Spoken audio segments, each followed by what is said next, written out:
Good morning. It's July 9th, and I'll call to order the regular meeting of the Klickitat County Commissioners with all three commissioners present. And we'll start with the Pledge of Allegiance. Pledge allegiance to the flag of the United States of America and to the republic for which it stands, one nation, under God, indivisible, with liberty and justice for all. Thank you.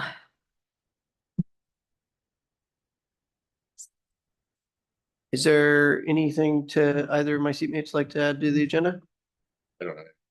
It's probably, I thought we'd had the smallest agenda a couple of weeks ago, and I've never seen one like this. And it got smaller. And it got smaller. Okay, Madam Chair, I would make a motion to approve the business agenda, noting that the executive session has been canceled. I will second the motion. Motion and a second. Any discussion? Hearing none. All those in favor? Aye. Aye. Motion passes. So we'll open up public comment.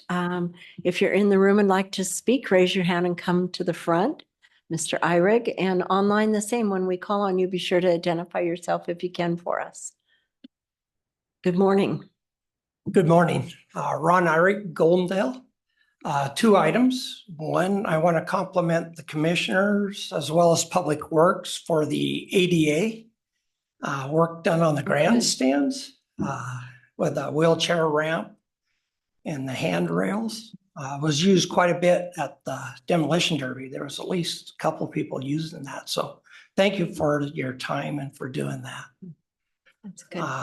The second item is the Fairbirds having a discussion on when to dedicate the new Dooley building. And we're talking at this time, August 14th in the evening.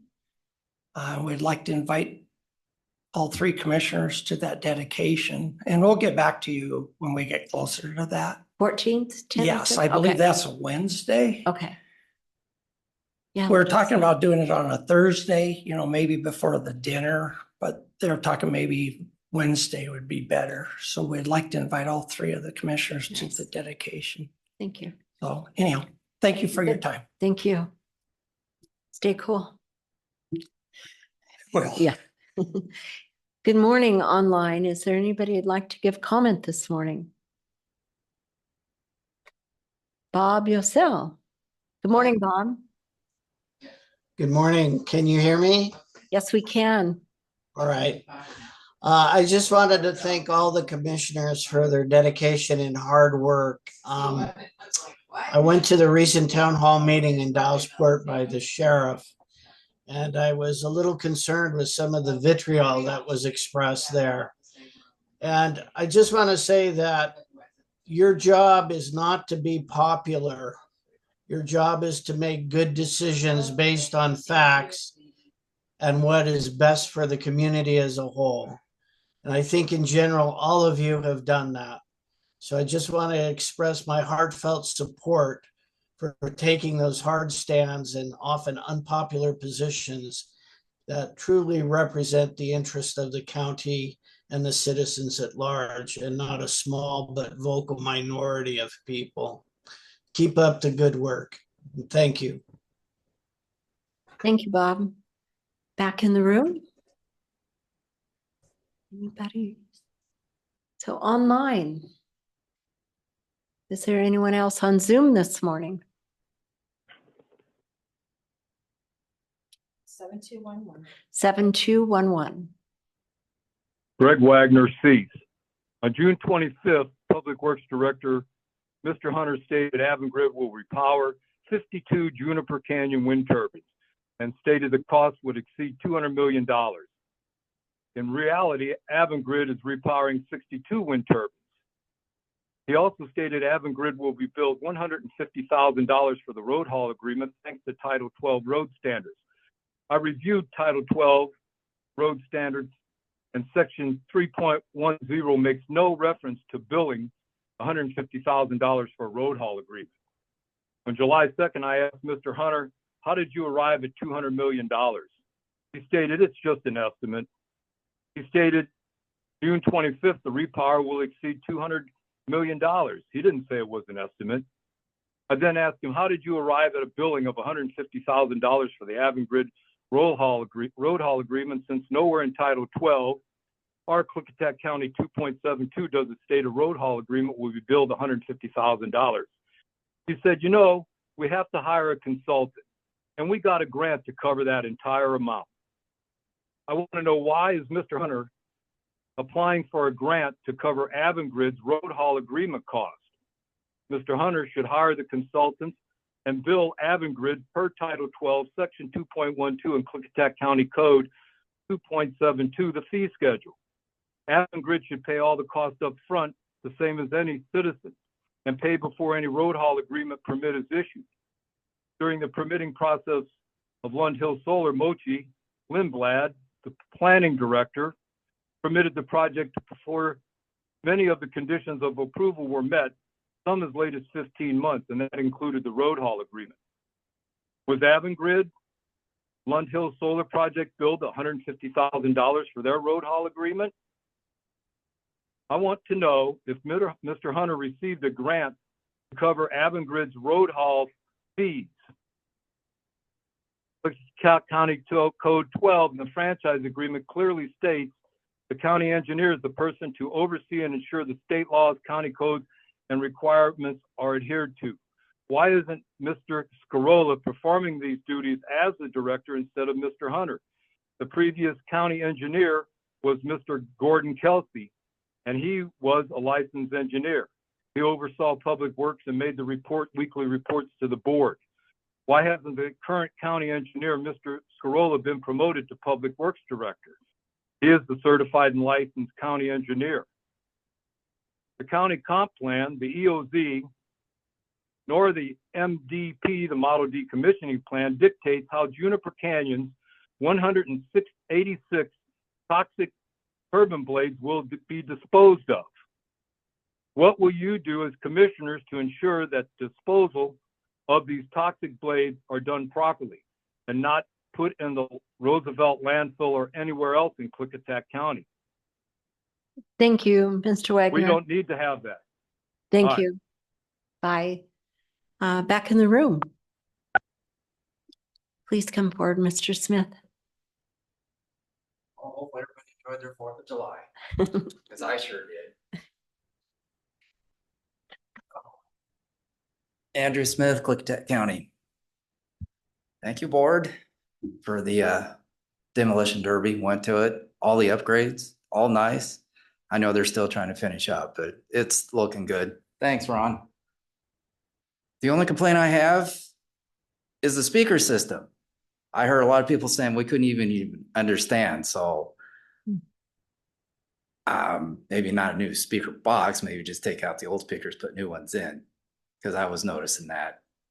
Even if you were back a quarter of a mile, I still couldn't understand what anything was said. So it's an idea, since you're already in there repairing stuff. Other than that, hopefully everything else was good. Thank you very much. Good, that was easy. Thank you. Oh, yeah. Back online. Anyone else wish to give comment this morning online? 4901. 4901. Good morning, County Commissioners. Oh, Hold on a second. Need to mute that. Okay, this is Sherry from Klickitat County, and I wanted to follow up from what Greg just said. You know, it was said on an interview by Commissioner Christopher on KLCK that if these repowering of the wind turbines get longer blades and a new generator, they would have to go through decommissioning and get a new permit. And so if that's the rules, I would like to see this foreign corporation obey these rules, because any other citizen who would want to tear something down and rebuild it would have to get a demolition permit from the county. We'd have to pay our way. And also, I'm very concerned about, so I would like to see Juniper Canyon go through the right process, get decommissioned, get re-permitted, and do that right. And also, I'm concerned, because we all must play by the same rules, where are they going to dispose of these wind turbine blades? We already know that they were buried, the other ones from Goodnode, that they were buried up at the landfill up in Roosevelt. But it's secret. And also, it was exposed by a worker, whether or not this is true or not, but a worker at the landfill, around 10,000 solar panels that were broken either in transportation or by the hailstorm were disposed of at the landfill. And I thought there was an agreement with the tribe that there wasn't going to be toxins put in this landfill. And already it's been discovered that the liner to the landfill is probably punctured because the test water wells around the landfill have all shown toxins. So this is something that I believe if the county is the government and is to govern over and make sure that the water doesn't get toxic. I mean, you have all these rules that you guys do, so many rules, but it seems like when it comes to special favors for foreign corporations, those rules just go out the back door. And we just start throwing up toxic panels, wind turbines. We throw them away in the garbage for the next generation to deal with when their stuff's poisoned. So if you really care about the safety, health, and the welfare of the citizens, make these foreign corporations do it right. And I'd like to know how they're going to dispose of these wind turbine blades. Does our county say it's okay that wind turbine blades go to the Roosevelt landfill? I would like a yes or no. Is that okay? Is solar panels to be disposed of in that landfill okay? If you could answer that, I would appreciate it. And make Avangrid go through the right process. It's a new project, needs to be decommissioned and re-permitted. Thank you. Thank you, Sherry. Back in the room. Everybody's quiet. Online, is anyone else wish to give comment this morning? Good morning, Gabby. Hi, I want to thank the commissioners for all your hard work. I know these last months have been difficult and stressful, and you guys are doing well under pressure. So well done and continue. I want to talk about childcare because the situation in the last few months kind of sucked all the air out, and we're still in an issue where we're a childcare desert.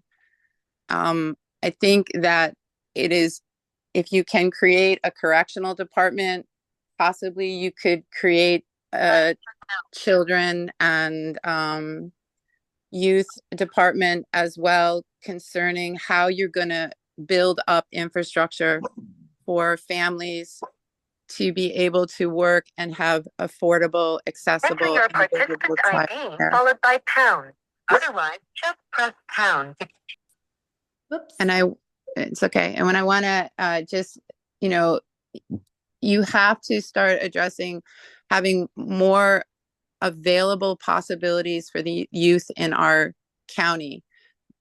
Just getting things in some areas such as regulation basketball courts in public spaces, more amenities for the youth to be able to gather in safe ways and allow them to enjoy their childhood in this county as well. And I just feel that the lack of resources in this county for young people, for families with young children, is debilitating economically, and also for the social well-being.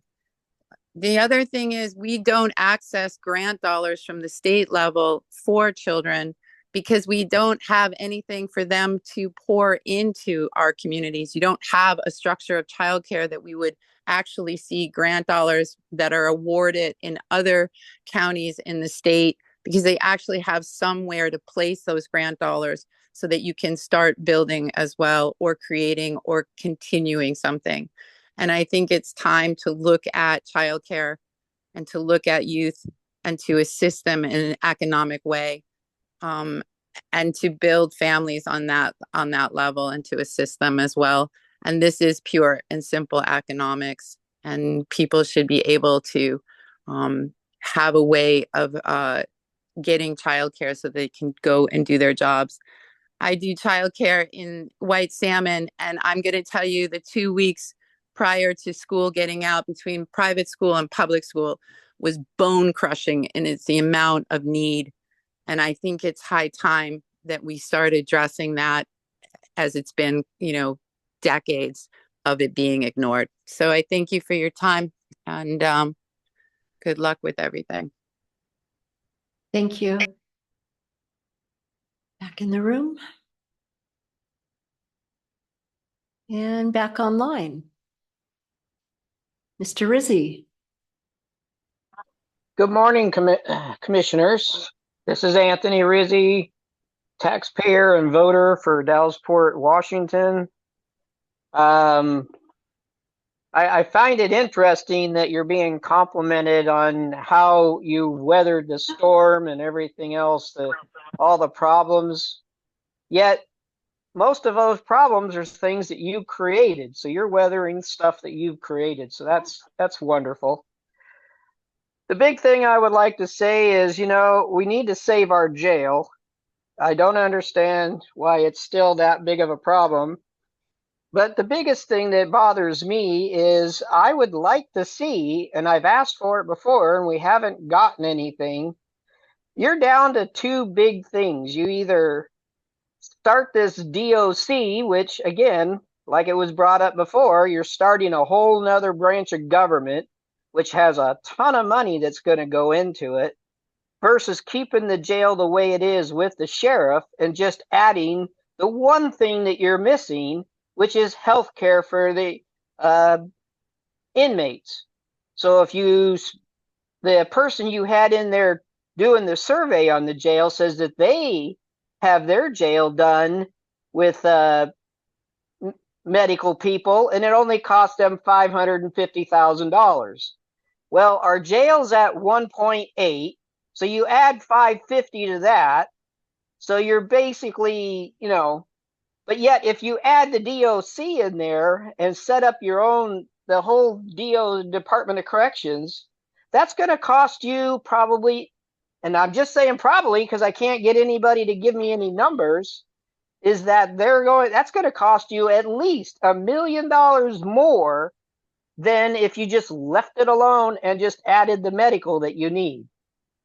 So I really don't understand, and I would really like to see these numbers. And I mean, not just a number here and a number there. I'm talking about, let's break it down, apples to apples, what it's going to cost. And I think that should be brought out and given to the public before any decisions being made behind closed doors on whether or not we're just going to power on with this idea of a Department of Corrections. That's it. Thank you. Thank you. Back in the room. No. Anyone else online this morning? 0088. Yeah, this is Delmer Eldred. Good morning.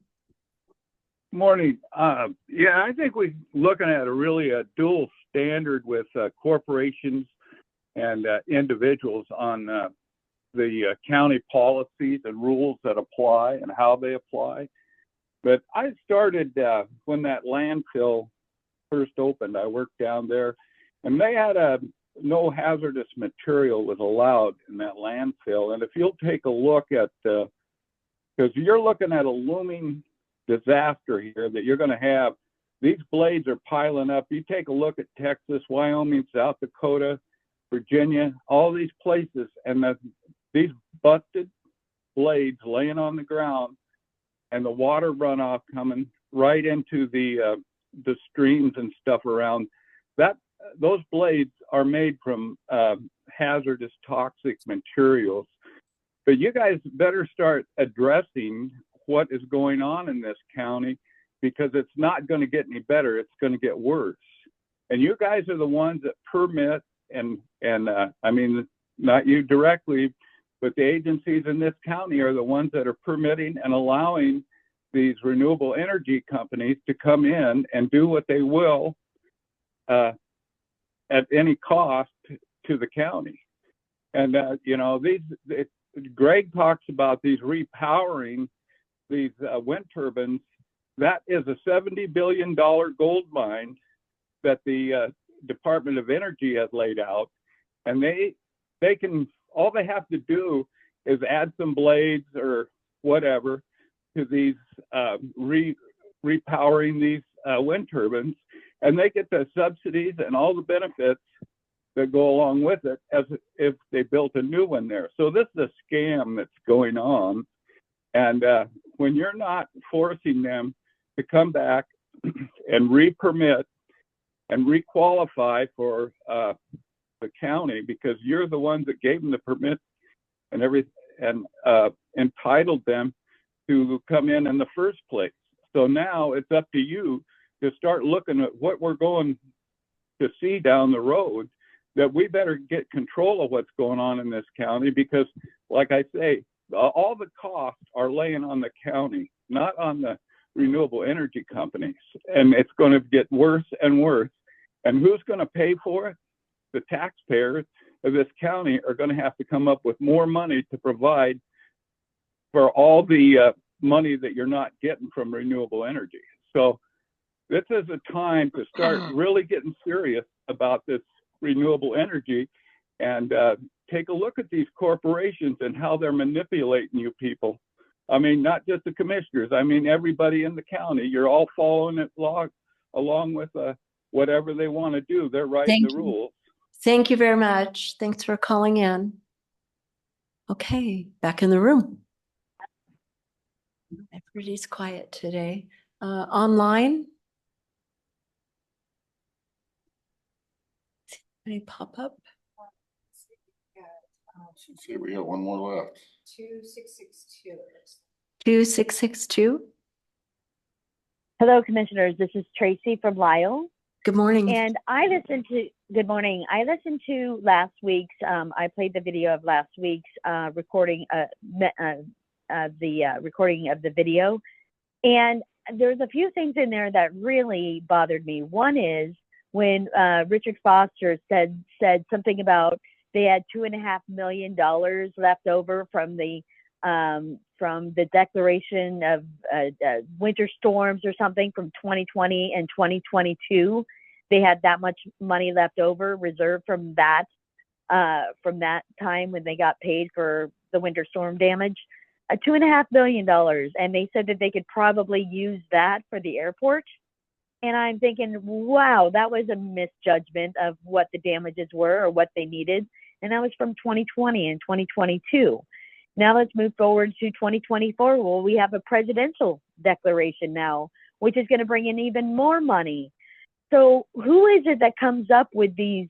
Number one, if it's an emergency, I don't think that last storm was a presidential declaration. I think of Katrina or something that homes are damaged and lives are lost, not severe storms where, as Jeff King says, we almost had to open the shelter, almost.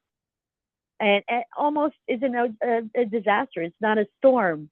You know, you say the money's out there and it's going to go somewhere, so we might as well get it. Well, not for the wrong reasons, not for when there's not people hurt and homes damaged. So where the money goes is to the people that are planning these to be there for the people, you know, for the responders and the police and the sheriff and the first responders, the fire departments and such, you know, not for the people. It's supposed to be for the people.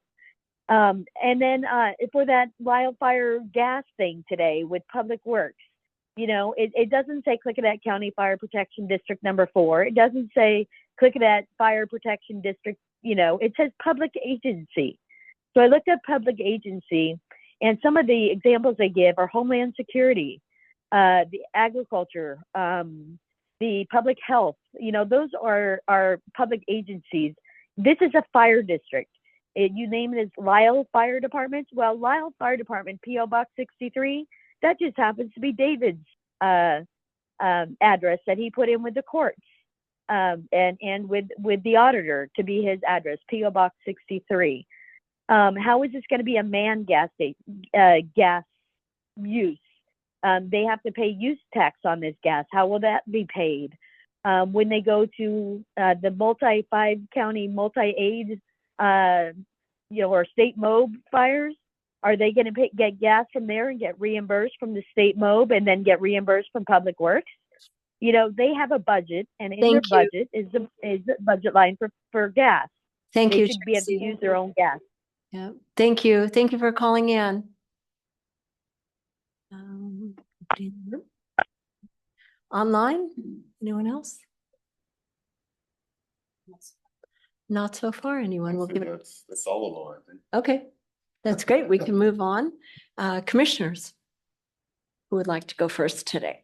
Oh, I shouldn't go first, but I will.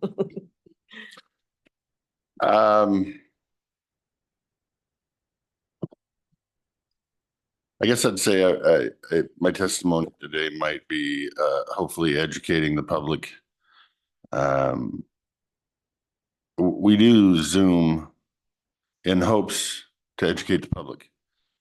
My plan with Zoom and Zooming Thursdays was so the public can actually see what's going on and pay attention to what's going on in their county government. But with that, you have a responsibility to get your information correct.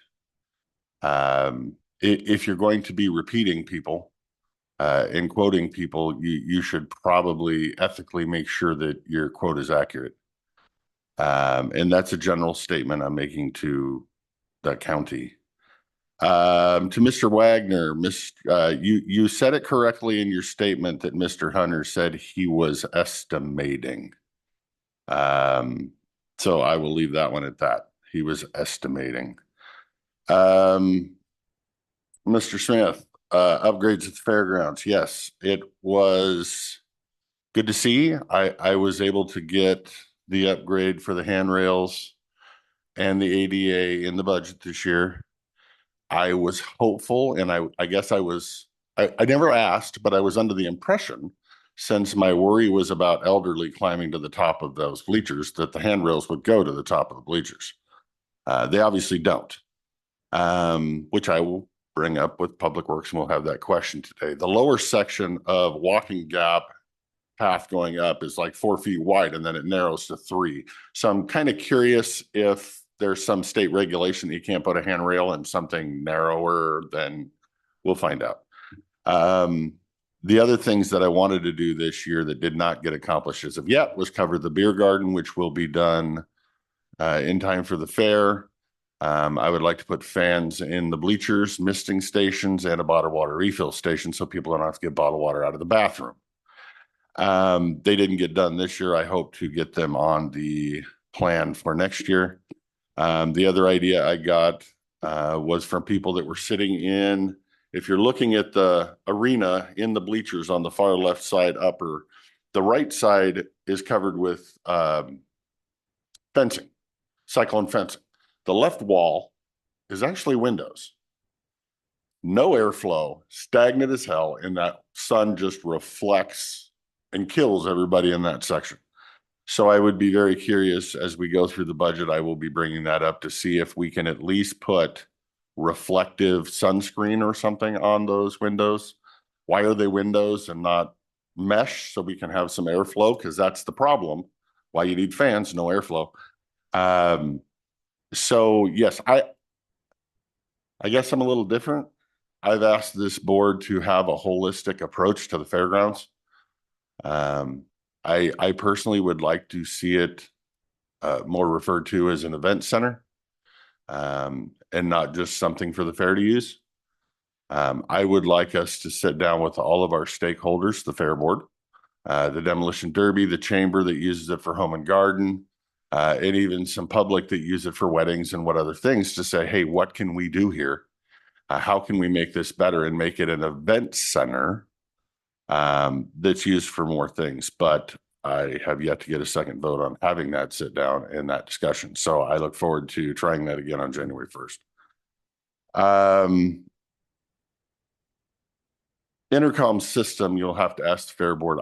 If I remember correctly, and don't quote me out there, I believe the fair board changed out the intercom system in the last couple of years, but you'll have to double check with them to be sure, because I can't.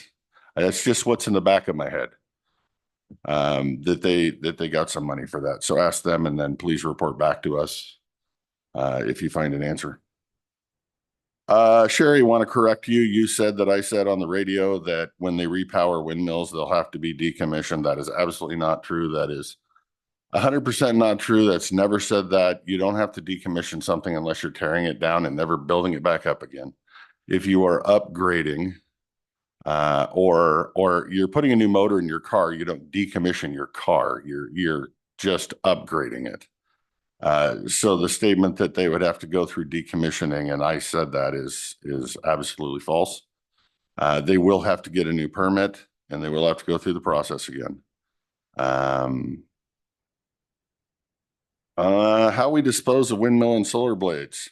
That is a big concern of mine. And if you've been watching, I believe we need county ordinances on windmill and solar blade disposal in this county.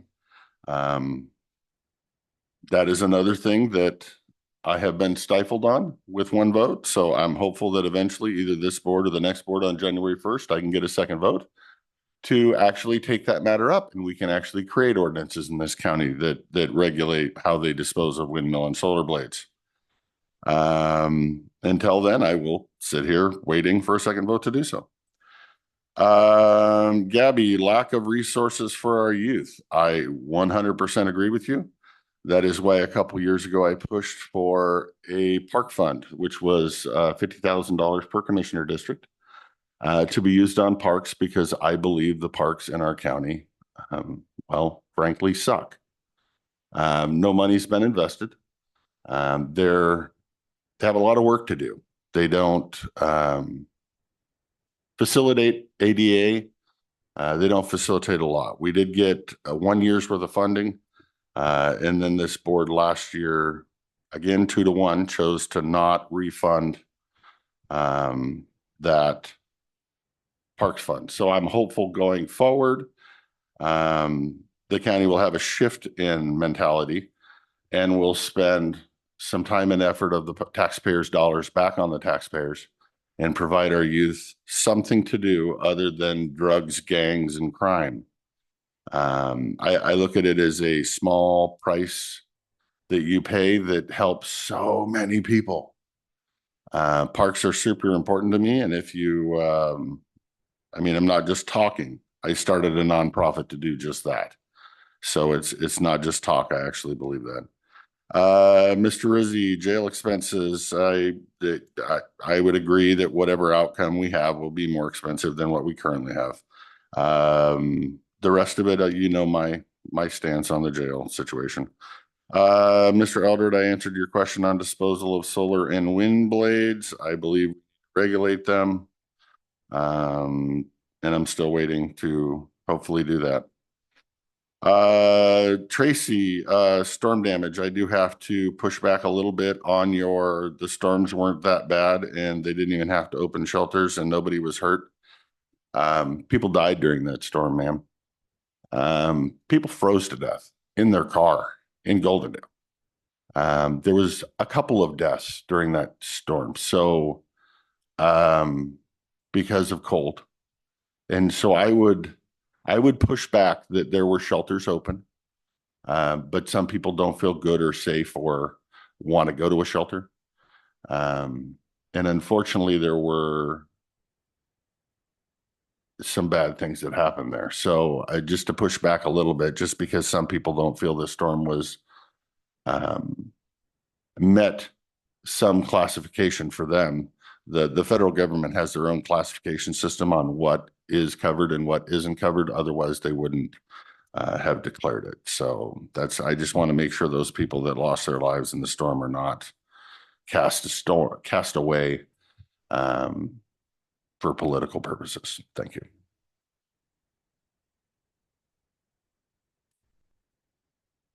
Thank you, Madam Chair.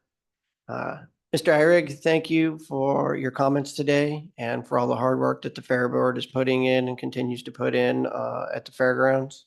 And as well to Bob for pointing out that it's not very often we get two kind of kudos in the same right in a row. It feels kind of weird. So thank you for that, Bob. Mr. Wagner, why hasn't Seth Scarola been promoted to the Public Works Director? He is the county engineer. Most counties actually have separate positions for the county engineer and the Public Works Director. They are different and they usually have different positions. What we did here in Klickitat County is we had a unicorn at one point with Mr. Kelsey, who served both roles and saved us a bunch of money. But we still had a deputy who was Mr. Hunter behind him. And in this situation, we have the same number of people. We didn't increase the number of costs. We just have the position split. Mr. Smith, thank you for your comments on the speaker system. I'm sure it's being looked into after the weekend. Oh.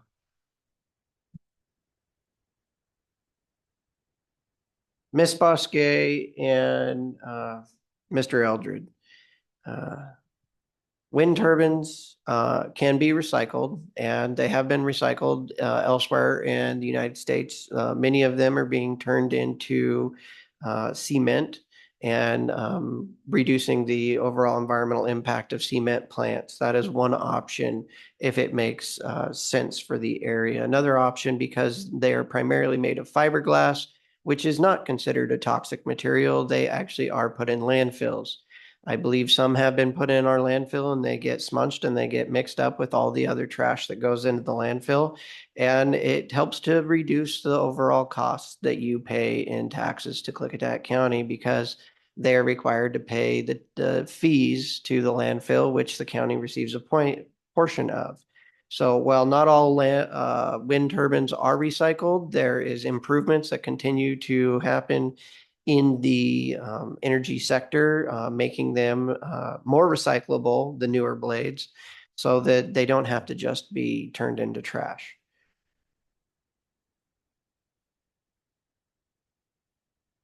Gabby, oh, it feels so good to be talking about childcare again. That means everything else is smoothing out.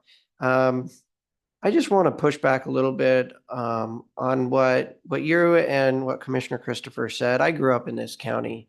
We live in paradise. There are an abundant amount of things for children to do here. We live in an outdoor mecca, especially on the west end of the county, where kids and the summer programs that the schools put on, that the nonprofit organizations put on, kids have an abundant amount of things to do. And I would much rather raise my child here than in any city, even though we don't have Boys and Girls Club and other things in this county that a lot of cities have. I think that the children that are raised in Klickitat County have more things that they can do in the summer, and they probably have more an overall more things that they can do. While childcare is also front and center with the bridge closure on the west end of the county, that had a huge impact on the people who have to go to Oregon for their childcare. They had to take time off of work. We're seeing the same thing right now with the bridge being closed from 7 p.m. to 7 a.m. for the next 2 weeks. Some of our restaurants are having to shut down because their workers can't get all the way around and then work to drive around, an extra hour on their commutes. So yes, absolutely. We are seeing the effects of a lack of childcare on the west end in Klickitat County. We are also seeing the effect of how we're so interconnected with Oregon and the bridge being down, and that can happen to any bridge. We have to continue to promote our local childcare options. And, to go along with that, the need. White Salmon is working on building a splash pad, one more thing for the children to do and the adults to do in the summer when it's hot. Goldendale's working on it as well. I believe Commissioner Christopher got wet in the name of a splash pad this last weekend. So I think there's a lot of things that are being done for the children. I would also like to talk a little bit about the core county functions, the things that we have to do as the county government, as the executive branch and the legislative branch. And as the budget gets tighter, we're going to have to get more into priority budgeting, where we're going to have to focus on the core county functions, the things that we are required legally to provide and do. The things that we've been providing for the last 20 years because of the landfill that does accept wind turbine blades, I believe, and has in the past, has allowed us to do those options are getting smaller. They're not growing. Until revenues start to grow, the things that we can provide are going to shrink. And I don't want to always throw cold water on it, but I always want to be a realist. Mr. Rizzi, the Board of County Commissioners has already made the decision, and we've passed a resolution to start the DOC. We will be hearing an update from our HR Director, Rob Van Cleve, on the jail transition at 11:15. Please stay on and listen to that, and you can see what our next moves are going to be. I know it was a rollout plan of how we were going to do it rather than do it in one big push, but hopefully we'll be speeding things along. And Tracy, we cannot use FEMA winter storm money for building a building at the airport. I'm sorry to say that is not the case. While it would be nice to come up with the $1 million gap that we need at the airport so that the airport can continue growing, FEMA disaster dollars is not an option. So I'm sorry to say that is not the case. And with that, Thank you. So Mr. Eyrig, thank you again from me too with my seatmates, and be sure to carry that thank you back to the Fair Board for us. And we look forward to your next projects. So it's a great place. And Mr. Yosel, thank you so much for calling in and your support. It means a lot to us. In bulk, I'll kind of answer some of the wind turbine Republic Service questions between Mr. Wagner and Sherry. I actually was afforded a tour of the solar sites and the windmills, so I learned a lot about that during that time. And recycling those blades is an international problem. And they do put them in landfills, and they are allowed. But everybody's looking for new ways to take care of that. They know that there's going to be an abundance of them, and there's got to be other ways that we can repurpose them. They've found ways, like Mr. Anderson said, to shred them and put them in cement. They use those for decking, sometimes shredding, but that's going to take developing a whole new business and a whole new program out at the landfill site that can accept that type of work, possibly with some some bad chemicals or some things we have to handle. But the landfill has some extra property, and it is an appropriate place. And as I understand, through economic development, we've been approached by some companies that might want to create a company like that out there, which is going to help us in the future and help other counties too that have nowhere to take them. The wind turbines, from my understanding, may not have to do a permit, because when their original permit was issued, they understood that eventually each one of those wind turbines are clocked by a computer system. They know their optimum operation, and maybe when they go through their recycling time where they have to upgrade, they might have to do some of the engine parts, but they might have to extend them a little or take them down a little. And that range is within their permit system. So that's not considered decommissioning and redoing the whole thing. They're allowed that in their permit system that they have. And from what I understand, the wind turbines that are going through that now, they're within their permit system. Some of them may raise up a little few feet and put an extender on them. That's allowed in their permit. So they thought of that in the future. DOE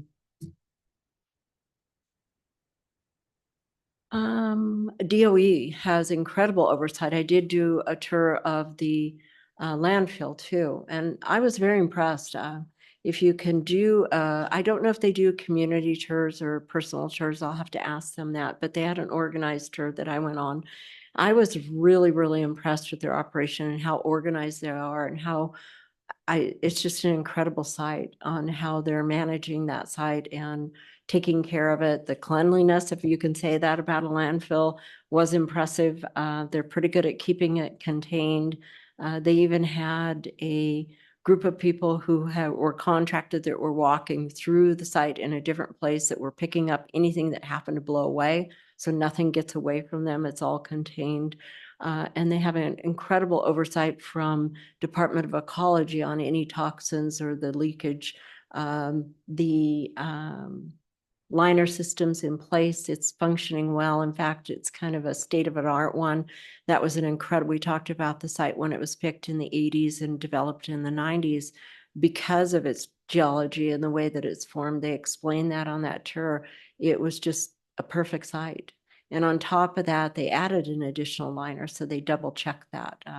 So we know that we have groundwater safety out there, and they monitor it 24 hours a day.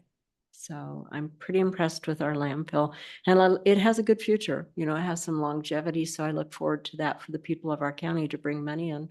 It's a good thing. Gabby, thank you for keeping your eye on childcare. I look forward to the day that I know childcare is moving at the state and at other counties. I look forward to the day that we can join in. I would like to have been on the forefront, but I'm glad we're going to be able to join in soon. As a grandmother and raising my children in this county, Mr. Anderson's right. We have an incredible place for our children to grow up, but I think society has changed. And a lot more women are going to work, and it's necessary that you have that double income. And it's also necessary that you have oversight for the children. You can't just let them go anymore like I used to do for hours and hours. It's a different world. So we need those helpers to keep our children safe. I appreciate the fact, Gabby, that you've stayed on this and you're pushing it for our county. I think it is an important thing. Summertime, I had it on my list to talk to you about summertime. That is a problem because as a grandmother, I have a daughter that works, and we've talked about trading off days. What days could grandpa take them, or I take them, or husband come home from work early? You have to have that oversight. And we're lucky in Klickitat County, we have a lot of good families that stick together and take care of each other. And I think that's it for me for today. But thank you very much for everybody for calling in.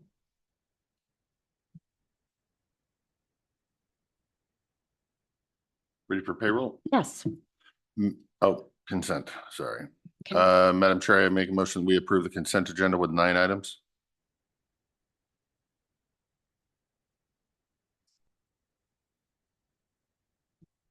Give me 1 second. Okay.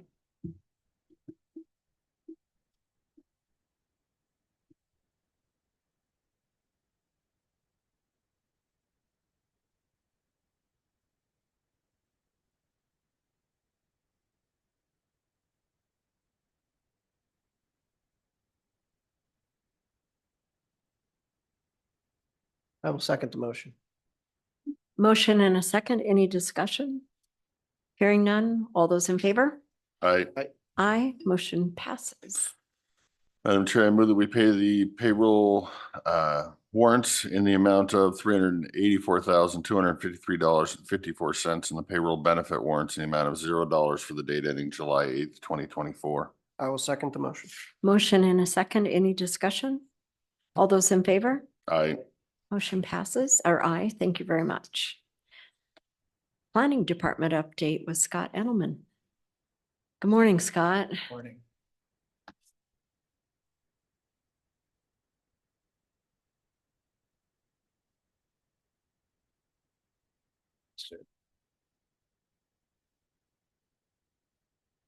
Thank you. Okay.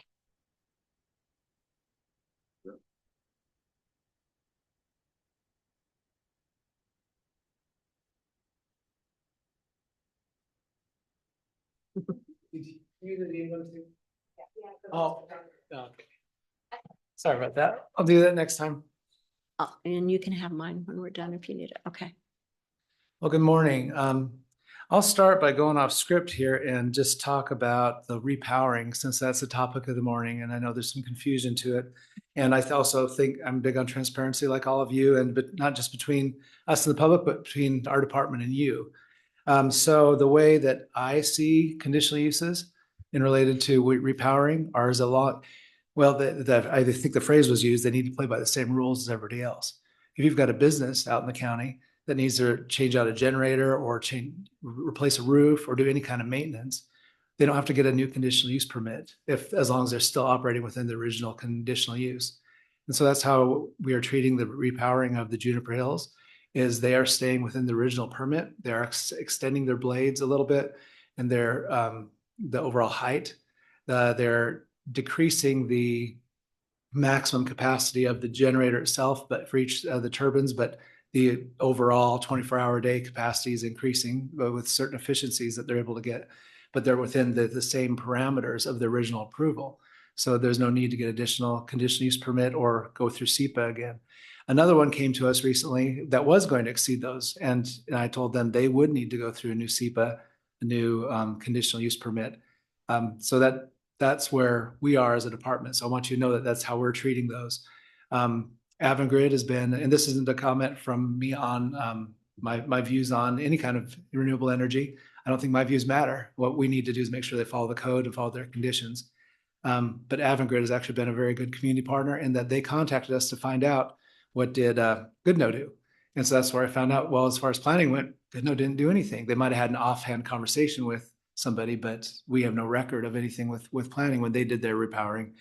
So we've been working with Avangrid to go through all the things that do need to be updated, because some things do need to be updated. The road haul agreement needs to be updated for the continued work. The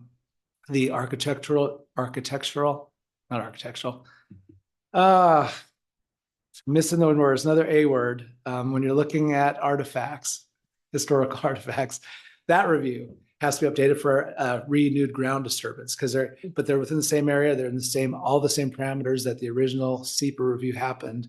They're still within. So that's where we are on that. And I just want you to know that that's how we're processing those. Yes. Can I get a clarification question? What is the threshold on whether, let's say, a windmill needs to go through a new SEPA or not get a new SEPA? Is that a height issue? Is that a blade length issue? It's a ballpark. Can you give me thank some you for that idea? question. It's a variety of things. Juniper Canyon, for example, was approved to a certain height. I can't tell you offhand what that is. Okay. They didn't build all the way to that height. Their new proposal is still within that height, within the same blade length. There was a study area. That was the SEPA study area. If they were to expand that study area or disturb beyond that study area, they would definitely have to do a new SEPA. They're still within the original SEPA, all their original reviews, they're still within. So if they go out of their SEPA width or height, it would kick them into a new SEPA. Any parameters that they go beyond what was originally studied. That makes sense. Yeah. So I appreciate that question. It's quite logical. Thank you. So an increase just in the megawatt, the power output itself would not require a new SEPA, correct? That's a funny one. I wouldn't think so, but then when we talked to them, they made sure that Avangrid made sure that they showed that they were not increasing the capacity of the individual windmill as far as the peak capacity, but the overall efficiency. So I would, in my opinion, no. But yeah, because I guess from my first thought, just because the efficiency increases doesn't mean you're going to have further environmental harm in any way. So why would you need to redo a SEPA? And I agree with that. That's kind of where I'm at. I mean, if the blades are longer and you're now sweeping a bigger area, there might be more birds spinning faster or something might be, but they're not spinning faster by putting a new motor in it. So I agree with that. Logic prevails. I only brought that up because when they providing information, they highlighted that they weren't changing the max output. So I think that's all I wanted. Oh, and then just, interesting. I do think disposal is important of whether blades or panels, like all of you. I think that's something that when we look at the EOZ sometime or the model decommissioning plan, that's something we should look at. I'll also say though, with our discussions with Avangrid, they're having to do a lot of recycling now, not based on any policy, but based on end users who have their own internal environmental policies. And they say, we will not buy power from you if you cannot demonstrate your recycling, reusing. So they're finding that can't say 100%, but the vast majority, they're having to find ways to recycle and not just dispose of in the landfills. That's secondhand, but No, and I found that I interesting. can say I've had several conversations with Avangrid about disposal. Okay. They're very interested in doing it correctly. Yeah. As far as Juniper Canyon, I don't think our EOZ or decommissioning plan can require us to tell them what to do with these at this point, but we can certainly ask. And I think they, as a community partner, be willing to say, maybe, here's what we did with them and for moving forward in the future. So we can look at how we can work with them.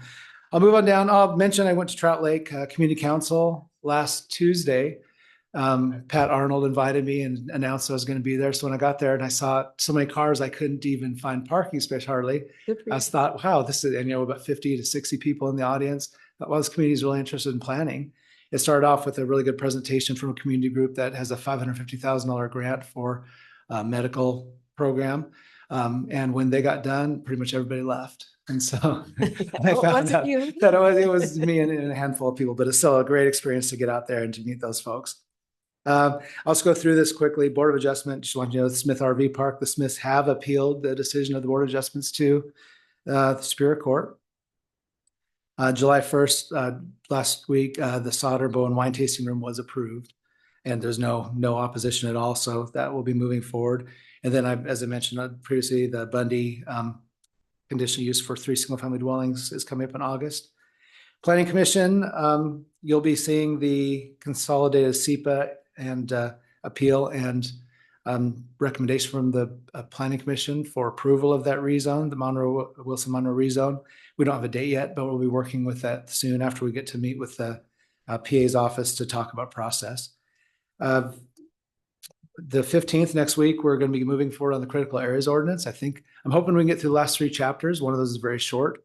And then after that, the plan is to have a draft review, their next meeting of the whole document. And in the meantime, we'll route it to state agencies. I see that as a meeting where we'll invite state agencies. We've got a good contact to coordinate and hopefully get some input from them. And then once we get that meeting, we'll have a draft together. Then we'll do the official routing to the various agencies. And then the public, of course, 60-day routing before we can move forward on that. So I'm hoping we can see some good movement. It's been delayed a bit by the number of conditional use or various other applications they've seen recently. I just want to mention the comprehensive plan solar ordinance. As you know, we received the grant. We're working on the scope right now. I've had a few conversations with our facilitator. And I won't go into detail right now. There's a few issues we're working on, especially related to it being a 2-year project as we applied for it when funding is only guaranteed for a year. So we're trying to have to work out some of the details of how that is.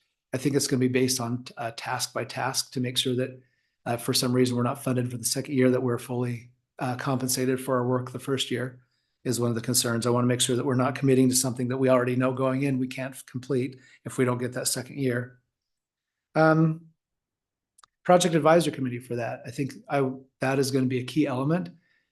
So if you have individuals throughout the county that you know would be interested in being on the Project Advisory Committee, either for a solar ordinance or for a comprehensive plan update, please send their names my way, because I think that'll be a key element of public input that we receive through this project. Do you have, I guess I'd say, do you have any inkling in your head to make that an application process? Are you going to have do you want to see some kind of prerequisites of their capabilities, or just Joe the gravedigger can sit on that board too? That's interesting. I've never worked somewhere where I had to screen because there weren't usually enough people that interested. So I had not put thought into any kind of screening other than targeted outreach, having a limited number so you don't have an unmanageable group, but making sure that the citizen groups and various groups are fully represented. So I had not thought about that, but I appreciate any input. Well, I just want to make sure that we have enough public outreach that the public knows that there is a group. If they're so interested in throwing in an application, they can. I don't want them to think that there's some secret group being formed. When we formed groups before, I don't know if you still do it with the groups, but we did an ad in the newspapers at least. Okay. That's why I was kind of curious if you could give us or make up some kind of a this is what you envision this group to be, how many hours, kind of a thing, so that we might be able to spread it out amongst the community, Facebook and whatever, so people can kind of know what it is or what it's going to be. Yeah, thank you. You have a protocol, I think. Yeah. Okay, sounds good. Thank you. I appreciate that.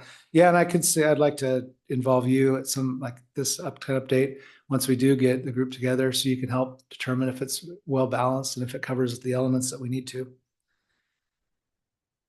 Any other comments on that? Because I appreciate it. Okay. Fee schedule, just want to mention, throw it out there. by the end of the year, I'd love to have a conversation about updating a few elements of it. We're trying to figure out, now that we have a consultant contract, we've got some challenges there because that it will be quite a bit more expensive whenever we use a consultant, maybe more than I thought, 2 to 3 times our application fee. So this is the kind of thing that we need to make sure upfront. We let applicants know what the cost will be of reviewing their application for using consultants. Also trying to make sure that we have a way of determining which applications you will use a consultant for. It'd be good to have categories so that every type of application, such as energy projects, I'm saying energy projects, we can simply say, okay, every energy project we're going to be using a consultant, they can know upfront. It's tough when you get to something like a conditional use permit because some are breeze, there's no opposition, others are very difficult, and we could use the beefed up findings that a consultant could help us. How do you tell one conditional use permit before you even have a chance to review it that you're going to have to pay this fee versus another? That's a challenge that we're trying to figure out. Any input you have on that would be helpful, but we will need to use the consultant, especially with this the grant funded project taking a lot of my time. We'll need to somehow cover the work that cover our work and make sure we can use it. So I don't know, it's a challenge. I was surprised to find out the cost of consultant. I knew it'd be more. I was surprised when we got our first quote of what it would be. It was $7,500 versus a $2,400 application fee. So this is just a challenge we're looking at. Yeah. I wanted to mention under Canvas, we had a very good multi-department meeting with them. As you know, we had to hold off on the binding site plan, waiting for their water systems plan to be approved by the state and our health department, public health department. That sounds like that'll probably take about a month. So it's going to be a while before you see the binding site plan. They do have crews of people, local folks waiting to get to work. And so there are some things they can do. Some of the conditions in their approval had to do not with a binding site plan, but with prior to ground disturbance. And they've met those. So certain things, some grading they can do, road work offsite, some of the on-site preparation work they can get started with. So we're glad that we're able to at least come up with some things with them that they could do. Planning can't sign off on anything until the binding site plan is done, but there's other work that we don't sign off on they can get to work on. The battery storage moratorium, I'll have that for the packet for you next week, making the draft changes that you made, trying to put in some language Chair Christopher requested regarding storage of warehousing of old batteries. We made a few phone calls about what that looks like. Old or new. Old or new, yeah. And so I'll have some information for you, and that'll be fully draft format. We'll go by the PA at some point, but it'll be after you've had a chance to review it as you'd requested. That's all I have. I passed out the permit totals. Again, it's just for the year, but Debbie told me this morning that she's gone back about 5 years, and I think we're back to 2019, so we can start presenting some information that might mean a little bit more if we can look at trends and see how this year compares to previous years. Great. That's all I've got for you. Yep. That was a lot. Thank you, sir. Very detailed and well done. Thank All you, right, Scott. thank you. I have anything? Thank you, Scott.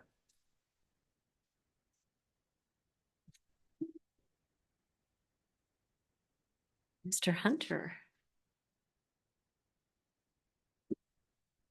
So department update with Public Works, Director Jeff Hunter and County Engineer Seth Scarola.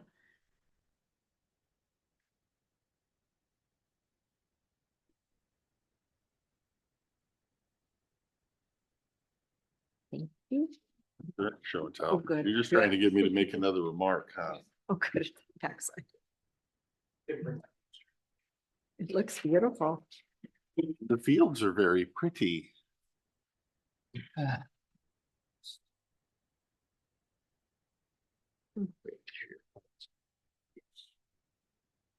Good morning, Mr. Hunter. Good morning. We already went through consent agenda. We have one pay estimate to Hale Construction for the sale barn in the amount of $216.29.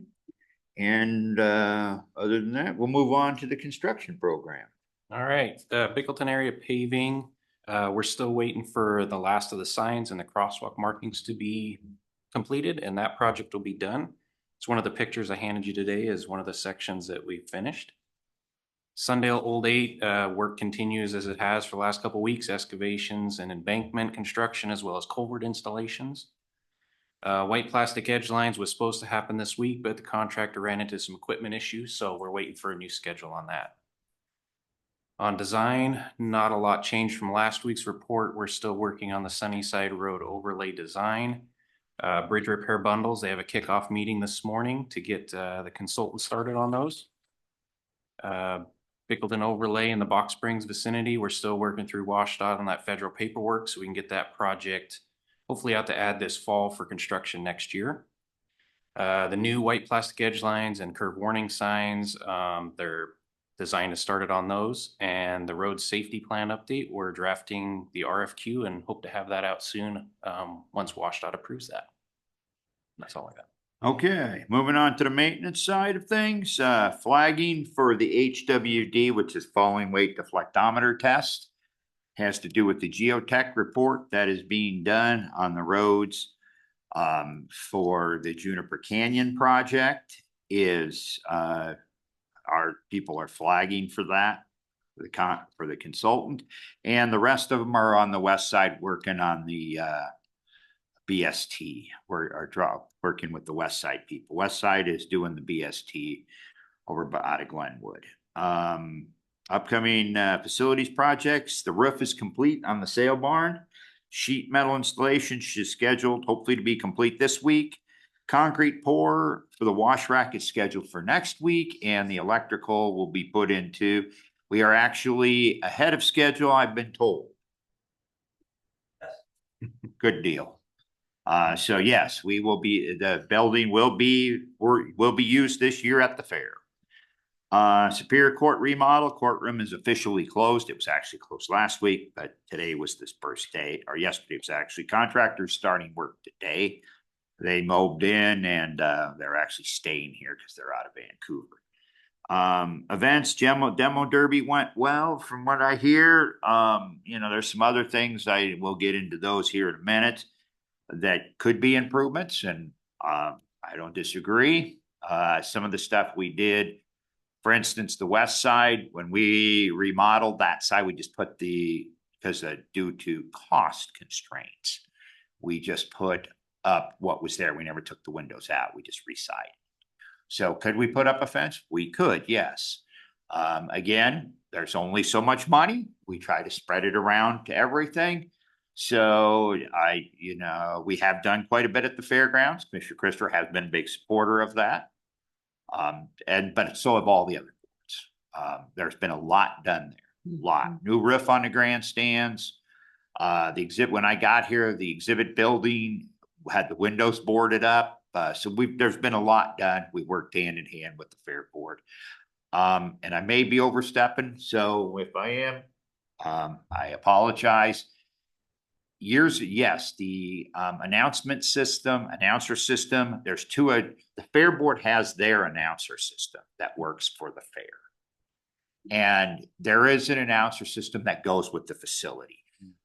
We've looked at doing it. We can upgrade it, but we haven't in the past because a lot of the bigger events bring in their own announcing stuff. Now, it's a possibility. It does need to be upgraded. It'd be nice to do a wireless system. We have done some of that already, but we have not done it for the main announcer's booth at the fair where they stand up, they're elevated. That's the last system that needs to be upgraded. So we could talk about that during budget as a project. But again, that's where we stand on that. I said a lot of the events bring in their own system because they're aware that one is pretty antiquated. But I don't know what they cost. We'll look into that. We'll have numbers for budget time. Let's see. Fuel Island, we're still working through the plans on that. Election security, the security camera has been installed. The treasurer's drop box was also installed with that project. That completes that phase. We are working with the auditor to see where the next locations are, where she wants boxes, if she wants relocated and what she wants. And then at that time, we will do them. She has a grant to pay for this. And then, of course, a lot of that becomes timing because, the ideal time to move the ideal time not. Better make sure it's not, or be quoted saying I wanted it moved during, would be right before the election. but that's not my call. That's the auditor's call. Okay, beer garden bleacher roof, work starts this week. We would have really liked to have gotten it done by July 4th. We did, we still don't have our carpenter back at 100%. He can't get on a ladder, so we're trying to get him released. We're actually going to bring a guy out of the road crew to help. The only other thing we have on is the back to school bash on the courthouse lawn. I think it's the first weekend in August. Historically, we've given waivers to that because it is a school event. We don't do much. It's on the lawn. I mean, it's $25. That's what our cost is. I mean, that's what we charge. They asked again this year if we would entertain a waiver. So here we are. I'll leave it up to the board. What do they do? They set up things. It varies from year. Okay. Oh, that's cool. Leanne's probably more familiar. The answer was they have activities for the kids and they hand out school supplies for all you on Zoom that didn't hear that. Yes, I'm not familiar. Don't have young kids anymore. If you have young kids, you're probably familiar. So. Well, I don't know if I can waive $25. Our budget would be severely hindered. No, I've always supported donating county resources or property and not charging youth events a fee. So I'm going to continue on with that theory on this and say yes, grant the waiver. Mr. Anderson. Who puts it on? It's a good question. I'm not really sure who puts on the event. I don't think it's not the chamber. Not really sure who. I can find that out for you. But I'm fine with it. Yeah. It's just on the courthouse lawn. It's probably Backpack for Kids or something that puts it on. Yeah. Did community days pay the county? Yes, They did pay. they pay the $25. Okay. And it's very minimal. Again, we don't really, when it comes to the courthouse lawn, the $25 really is to try to recoup some of the electric costs. Because technically we don't do anything. We just say, here's the lawn. We're not setting anything up. So it's not really any extra for our guys, but there is a cost for electricity. Well, I did hear multiple people at community days thank Public Works for the new seating of the picnic table that was put out there last year. So they enjoyed a place to sit, not in the grass. Mm-hmm. So they did. I also heard a complaint that somehow we're responsible for the trees that came down because you guys overwatered and that caused the trees to blow down. So yes, we had to kind of, nip that one in the bud. So yeah. That was a few years ago, though. That was a few years ago, and it wasn't because the county overwatered. No. I have a clarification questions if you're ready. Handrails. The handrails only go up part way. I was thinking they would go to the top. Is there you might have heard I understand the walkway is, 4 feet wide and then it gets down to 3 foot. And I was wondering if there was some law that says you can't put a handrail in the middle of 3 foot, or did we just choose to only did the lower 10 feet? Well, we chose mainly for budget reasons because you have to have landings if you looked. So we have to revamp that. And we would lose even more seating. Right. So you would have to, you can't just put a handrail on what's there without literally ripping out seats. Right. To do so. That was what I expected the answer to be. Just want a clarification. With that, I'm personally, let's just roll with what we have for now and not rip out more seats. West End windows. I guess I'm saying I'm not asking for that whole wall to come down. Right. But is there a way to look in maybe removing the plexiglass or whatever's in there and putting up some kind of fencing or something to keep people from jumping through the hoop? That should be a fairly quick and easy fix that would allow some airflow to come through that side. Yeah, we can look at like black screening or something. Something to keep people from busting it, breaking it. Nobody's going to cut it. Right. Jump through it, fall through it.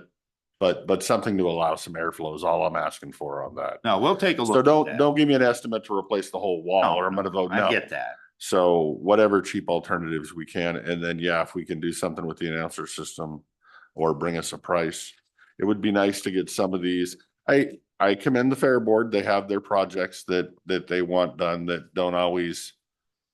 may not always jive with what the rest of the public wants to see done. So if they kind of do their thing, if we can continue to throw a few dollars from the county into doing our thing. I did notice, where they have the cowboy auction, the main stage there, you call it, Yes. the building to the west of that, as you walk into the parking lot, they have a window on the side of that building. There's a crack about that big in insulation that we're gonna, if we don't do something with the seal around that, we're gonna have much bigger problems. Okay, we'll take a look. I mean, it's huge. So that was one thing I noticed that might be a semi-cheap fix before we're replacing a dry rotted wall. Yes, I haven't had a chance to really walk through there. I almost reached through between the two panes and grabbed the insulation that was back there. It was almost big enough for me to get my fingers through the crack, so. This is on the Fair Board office building? I or- believe it's Fair Board office building. It's we'll call it the east side of that building, that the office building / bathroom / everything's. Oh, okay, yeah, I know where you're Okay. talking. Yes. Okay. Yes. Just take a look at the window and put another seal in it or whatever before winter hits, and I'll be happy. Okay. Dang Fair Board breaking windows now. It's for the Air conditioner. Yes. Anything for you, Mr. Harris? Yep. Saw that. Nice. I'm not sure who the rest of the public is, but I'm pretty sure that the Fair Board does a good job representing the public. Would that have been put up there for those windows because that's on the west side and that's why that's where the weather comes from, and so it's to protect the grandstands? It's possible. I don't know. Because they were up there before I got here and we just haven't changed it. I mean, we've done a lot. And again, we worked hand in hand. The county's worked hand in hand with the Fair Board. Fair Board, a lot of people think the Fair Board runs the fairgrounds. They really don't. I mean, they have it during their window. They've been very cooperative, letting the county make moves. And some of that was made moves to do with what was a lot of the stuff we do up there not only benefits the fair, but also looks at, do we have availability to rent the space then? That's what we're looking at, is stuff that we can rent, not just for the fair. We want it to be a multi-use facility. And yes, that has been pitched around many a times and we've done some of that. Like I said, I would love to see an events group set by this board with all the user groups and some general public that was interested to make us a SIDS list, if you will, of 10 items that they could see needs improvement. Fair Board, through their money allocation of upgrades, might choose a few of those things, and then we know we can do, we rank them and we can check them off our box, and it's more of a multi-use facility that can then be, because I personally, I don't know, maybe there's something we could do to make it more wedding venue friendly. We make money off that. Yes. So if we can put a small handful of dollars into it and then more people use it as a wedding venue, why wouldn't we? But we need to actually have, I feel, that we need to have a advisory group of some kind that actually has a wedding venue person sitting on it, giving us those ideas. Because they don't know where to give those ideas. But that's just me. No, a master plan would be a good idea. I agree. Next question. Did we receive a grant to cover the road haul agreement fee for the Juniper Canyon? Could you please clarify that? I don't know where the came up with that bunch of malarkey beyond. I don't know how else to say it. It irritates the hell out of me because it's taken out of context. There is no grant for that. And I was just giving the board some, and trying to actually help them out, that we charge for the road haul. That comes out of Title 12. Lund Hill Title 12 was not approved at that time. So Gordy, who ran that at the time, the Lund Hill thing, could not require road hauls for, I mean, he did for that, but for repower, we couldn't require road hauls because it wasn't part of Title 12. Hence one of the reasons we updated Title 12 Yes. is so that now we can. Exactly. So a lot of that we're taking completely out of context.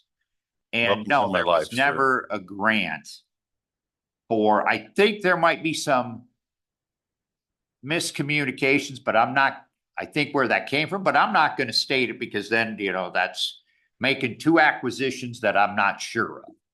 And I'm not going to do that because I don't know for sure where that idea came from. I have an idea, but it didn't come from me. There was no grant and if there was, he needs to go to Ken Nichols because Ken Nichols would have been the one that would have got the grant because we sure the heck didn't get a grant for Juniper Canyon. We wouldn't apply for a grant for Juniper Canyon. Well, that's the thing is it's not our company. So if there was a grant, Avangrid would have got the grant. They would have used that money and wrote you a check and you'd have never known where the money came from. Right, exactly. You're not going to go ask for a grant for a private corporation somewhere else and the county be responsible for facilitating the grant.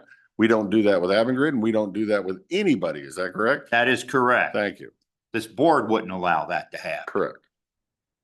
And if a previous board did, please find the paperwork and show us. Nobody would allow that to happen. Hence the reason I said find the paperwork. Right. Lund Hill, you said the solar project. Yes. They did have a road haul. Yes. Okay, so you said the repowering of Lund Hill, and I think you just misspoke there. Yeah, I did misspoke. Okay. That was my fault. I was Okay. a little bit worked up. No, I understand. I just want to make it clear so nobody misinterprets it for the next Good week. call. No, Lund Hill had a road haul. Yes. Yes. And they were reimbursed. The county was reimbursed for whatever prices came. Our road hauls have always been done that way since we came here. We brought that here. So again, I've been here a lot longer than somebody else that is saying all this other stuff. So, yeah, I worked in that field. So last one. Did Goodnow for their repowering, did they do a road haul agreement? Good no. No, we didn't have one at the time.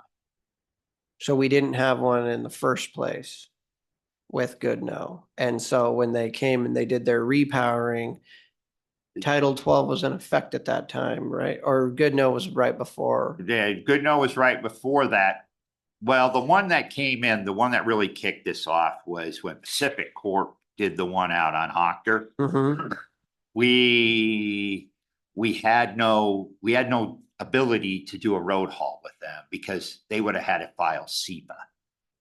And at the time, and again, I don't want to speak for Scott or planning. I don't know what their thresholds are, but it did not fall under SEPA because they weren't changing their footprint. All they're doing is pulling the heads off and the blades off. Again, this might be a good discussion to have in a workshop so we can get planning and everybody together. That way I'm not speaking for planning and I don't want to do that. That's more of a Scott thing. Because at the time, until Title 12, till we upgraded Title 12, there was no road haul. We had no trigger to make them do a road haul because we did it under the Environmental SEPA Act. But since then, with the support of the board, we were able to get Title 12 upgraded. It's an ordinance now. We don't have to have that. Well, and I think that's part of the problem is I think there may have been loopholes or gray areas in the past, may or may not have been put there intentionally, may or may not have been wanted to get upgraded, but this board did want to upgrade them and they are now closed and there are no loopholes anymore. But that may not fit the narrative some people want to push. So they still want to bring up problems that occurred 5, 10, 15 years ago that are not on this board and this board has addressed. So that's where I think it's happening. I think there's a soapbox that should be removed from the room. Are there, when they're hauling the turbine blades, I know they're mainly open, are they over 80,000 pounds? Some of them are. The big one is the nacelles. I know that, but I know the nacelles are over 80, but if you're just changing out blades and not the nacelle, would you need a road haul because you're just hauling on a county road under the current county weight limit, just like any logging company or anybody else, nobody else gets a road haul. You're right, except for they're typically doing more loads. Logging company might do one load, a legal load with an excavator or an overweight load. But when you're running that many trucks up and down the road, it isn't just, it's an easel loading thing. It isn't just the blades. Yeah, they're not legal loads. They are overweight loads, but they're not super loads like in the cell. But they are overweight. So if you figure they typically do 20, 30 turbines. So at 3, if they do 20, that's 60 loads. Well, and You got to haul out, but they usually cut them up. I would argue that they're longer too, so They are they longer. might be doing shoulder damage where a Yes. standard truck isn't doing shoulder damage, taking wide corners and whatnot. Right. Title 12 does not specifically just call out wind projects. It calls out all industrial projects. So anything, and another reason we put that in there is if our hope is we couldn't get backdoored by FSAC. Couldn't get loopholed. Right. And now it's an ordinance and they have a lot tougher time of saying, well, you don't have to do that. But we do have to do that because we have an ordinance that says that. So yeah, we did that. We wrote it. So even the repowering, they still have to come see us, even if they're just doing blades. Now, if they replace one blade or something, that's standard maintenance. That's different.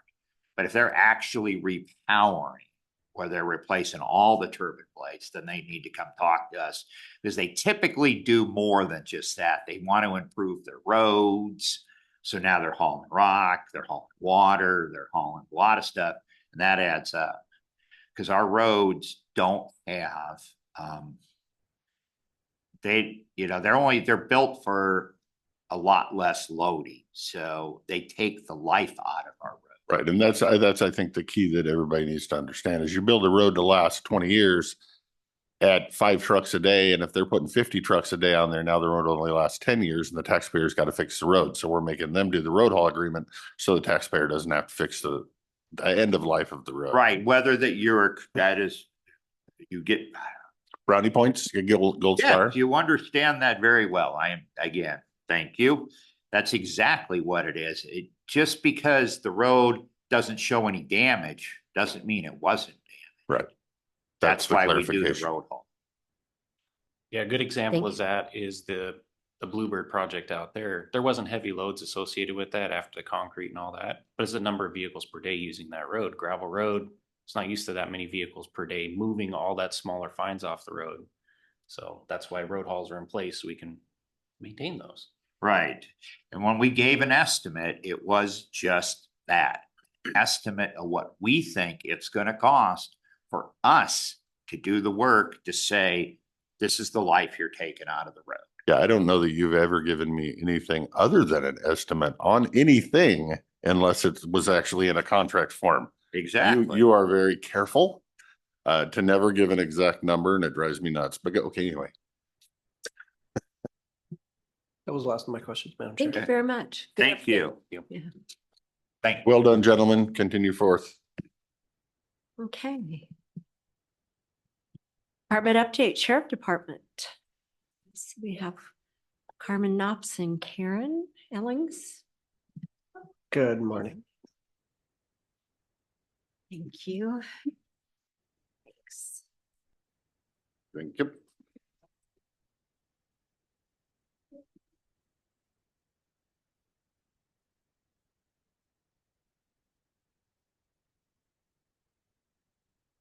Good morning. Good morning.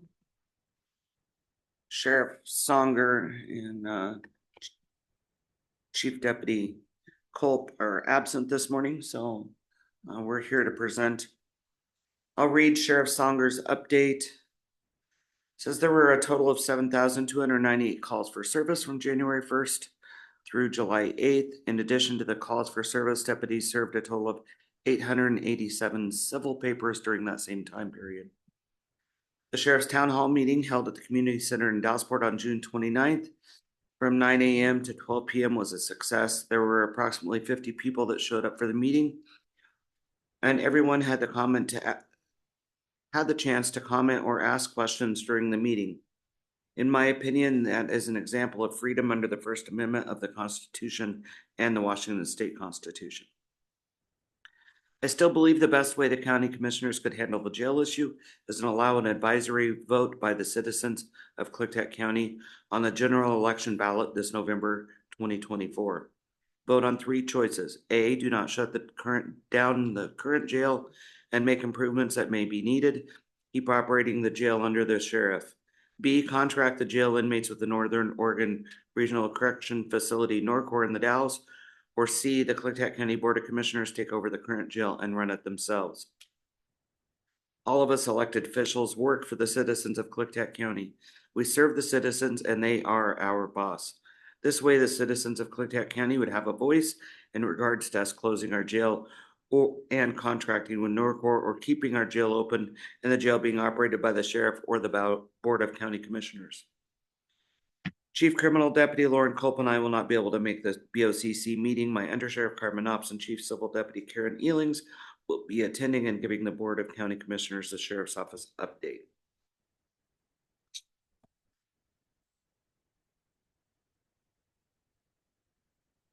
So we've been pretty busy, and I apologize for this being pretty brief. The patrol division currently has 2 vacant positions. We do have a conditional offer for an entry-level position, and we're going through the background process for that. This process will take upwards of several months to complete. The last patrol test was not well attended, and we will have to reschedule an additional test for entry and lateral positions. We only had 1 test, one on our list. Civil service has been conducting the sergeant's exams this week. To accomplish this, Melanie has had to work around patrol schedules, vacations, and the availability of persons for the oral boards. Once that testing is complete, we will conduct interviews and make the selection to fill the 2 sergeant positions. We don't have there was no major incidents reported for the Bickleton Alderdale Creek Pioneer Rodeo or the Glenwood Rodeo or the Demolition Derby. I have to say I was at the Demolition Derby as part of Rule 7 and was very pleased to see how well attended that event was. I agree with the needed additions of some fans, and I was very much afraid that we would have more people succumbing to heat exhaustion or heat stroke under those on the bleachers just because of the intense heat. I know that the EMS did respond to several calls over there, and I would suggest for future events like that not only do we have EMS on the side of the Derby, but we actually have a first aid tent on the side of the bleachers for the public. I think it's a really vital piece that we are missing over there, because if the Derby is going and somebody collapses, you can't exactly just run across the arena to assist. So I think that's something that we should look into for future events, is having a first aid tent at those events like that. It might be something to think about also for the fair coming up. I'm sure that the heat's not going to be over in August. Typically, it's just as hot. Some of our patrol statistics from June 1st to this morning, we've had 843 calls for KCSO. That same time frame, deputies have written 121 citations, and I broke those down: 93 traffic, 4 non-traffic, 17 criminal traffic, and 7 non-criminal traffic. They've been really busy. They're catching a lot of traffic speeding through the county, which we know that people speeding can cause accidents. So the more numbers we can reduce for accidents in our county, the better. Marine Patrol. The Osprey is back in service following the encounter with the log that was submerged about 18 inches under the surface. These repairs would not have been possible without the help of Reserve Deputy Clinton, who with his knowledge and experience was able to successfully make the repairs, including making a trip to Tacoma. And of course, there were others who helped with the repairs. I'd like to note that Ken Clinton donated, I don't know how many countless hours to make those repairs. So we're pretty lucky to have him on board and able to help us with Marine Patrol.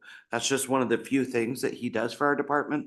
He spends countless hours with Marine Patrol, with the deputies, with investigations. He's that one guy we always rely on for everything. And all of his hours are volunteer. And we're pretty lucky to have that in our department. Operation Dry Water was July 4th through the 6th. The Marine Patrol deputies participated in this event and hit the water every day. They patrol the waters to ensure the safety of boaters, paddleboarders, kayakers, windsurfers, and fishing vessels. Marine Patrol is an important division of KCSO, and we are fortunate to have dedicated deputies out patrolling the waters. They also participated in an event down at Horse Thief, where the Discovery Center, right? It's the Discovery Center. The migrant kids come over and they had a 2-day event. So the migrant kids got to come over and learn about water safety. They had the jet skis out there. The troll guys were out there so the kids could play in the water and learn about water safety. Go ahead. What is Operation Dry Water? It's sort of drunk driving on the water. Okay, Right. got it. Yes. That's the name. Yes. Got it. So it's a nationwide event, and so we Okay. participate in that. Okay. Can I add Mhm. to Reserve Deputy Harden, who's on the west end of the county, is also a BMLE certified, just like Reserve Clinton. And he's the one who spent the 2 days at Horse Thief. So our volunteers are fantastic. BMLE certified is? Basic Law Enforcement Marine. Okay, Yes. sorry. New No. acronyms. Yeah, right. Because we have to have an acronym for everything. Yeah. Corrections Division. The Corrections Division has been extraordinarily busy. There have been 65 bookings from June 1st till July 9th and 66 releases during the same time period. Currently, there are 29 inmates lodged at the Klickitat County Jail. Court appearances are now all in person, including the persons who have charges out of West District Court, and jail staff will once again be traveling to White Salmon for court weekly. This last week was our first in-person court that we've had in some time. Unfortunately, Nellie, our transport vehicle, has a air conditioning issue, and it's not safe to put inmates in the back without any kind of airflow. So it took 3 vehicles for us to run all the inmates down.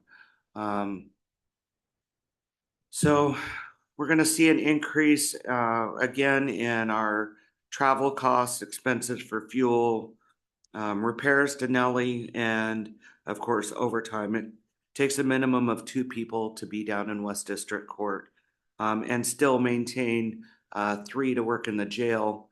And with the assistance of posse, because there's still court that has to happen during the day while those guys are down there. So there's East and Superior that people still have to go to. So it's going to be a juggle, and I'm sure I get to spend a little more time in court again. 2 members of the Corrections Divisions are out on military and FMLA leave, and these vacancies, along with the other vacancies, are an extreme burden to the staff, require them to have fewer days off in overtime. Just this month alone, there's been 13 overtime shifts, and in June there was 36 overtime shifts. That doesn't include the days that didn't be considered overtime because they didn't meet the criteria. They were just extra days worked. Is that all road or is that jail or both? This is jail. Jail. Yeah. I made some notes. I've been meeting with Aaron weekly in the jail. I think that program is going well. We now have a veteran coming in and also meeting with our veterans who are incarcerated to offer them additional services that weren't available before. Today, we're going to be meeting up with Brian B. We're going to go over protocols. He's never met Aaron. I want everybody kind of on board to know that what we're all doing together. Aaron's working at ordering Narcan kits that will be distributed to inmates upon their release. She's got a grant to pay for all of that. We're currently working with Aaron and Behavior Health to get a subject out of jail. He'll be going into a mental health facility. They've been calling every day on him and checking on him. And they are actually going to help facilitate the transport and pay for those costs. That will be very beneficial to us as we don't have available staff. I'm sending out an email to CASIFA. That's all the fire chiefs across the county. It is fire season. We've been fortunate on the 4th of July, Rule 7 only had one fire, and that was quickly extinguished down at Mary Hill. But we know that bigger fires are probably on the horizon, and there's always risk when different fire districts are out and they have to drop a trash pump out into a water source, and they leave that pump out there. It's subject to being stolen because unfortunately there's unsavory citizens who think things belong to them and not to the fire district. So we've offered, and I'll be sending an email, that if we have a fire and those pumps have to be deployed, that we put a posse member out there to keep that place secure and that somebody can't walk off with one of those pumps. Fire districts have pretty limited budgets and those pumps are expensive to replace. So I think that's an important thing that we can do, and the posse will have a list of people available to help with that. We have in August, we're going to have National Night Out with WSP. I believe the date is August 6th. As soon as I have more information, I'll get that out to you. I'd also like to talk a little bit. I'm going to be making a call to public safety testing. We've been doing civil service tests now for years, and we're just not really getting a good response. I think it's we're not getting the word out there. People don't know we're hiring. We don't know the ability just to get out nationwide. We know that this is a great place to live, and I think that we need to look at using public safety testing to maybe get a better pool of applicants to choose from. We've got to do something. We've got openings in the jail, and we have openings within the patrol division as well. So, and it's not any fault of Melanie. It's just the way it is. I'd also like to bring up, I'd like the Board of County Commissioners really to improve the communication between you guys and the jail staff of the processes that are going on. They didn't know that you guys were voting on the resolution to create the Department of Corrections. That was never brought to them. Nobody said anything. They don't always have time to look at the agenda of the day. They're pretty busy over there. I would encourage you to go sit in on a Monday when it's a docket day, which we have coming up next week. Last week, I think they had 18 people just on the Superior Court docket. It was pretty crazy over there, and I think you guys need to understand the totality of what goes on during that day, because for 3 people, 1 in the control room and 2 on the floor, it's pretty insane to have to work through that day and not get a lunch break or a meal break or a bathroom break, because all you're doing is running, and you're meeting the needs of those inmates because they're still in the cells needing this, needing that, and there's still the hourly checks, and then there's the new arrests. They had 4 new arrests on top of that busy docket day that day.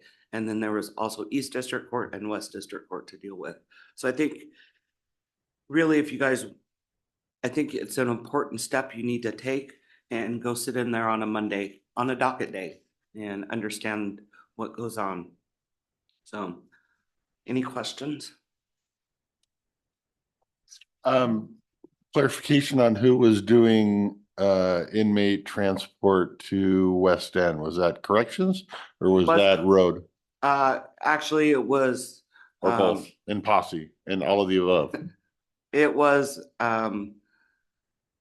two casuals down in the jail, special deputies, Mike DeLangus and Susan Saba. Susan is a retired deputy out of California. She's been a posse member and she's now been hired as a casual employee. And then I went down as well, because we had 4 males and a female to drive down. So it took 3 vehicles. Right. Reason I'm asking is because if the Board of Commissioners takes over the jail management,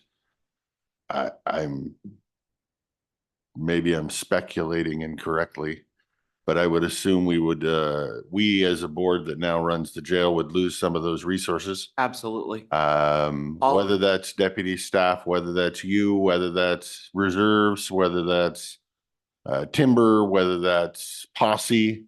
Yeah.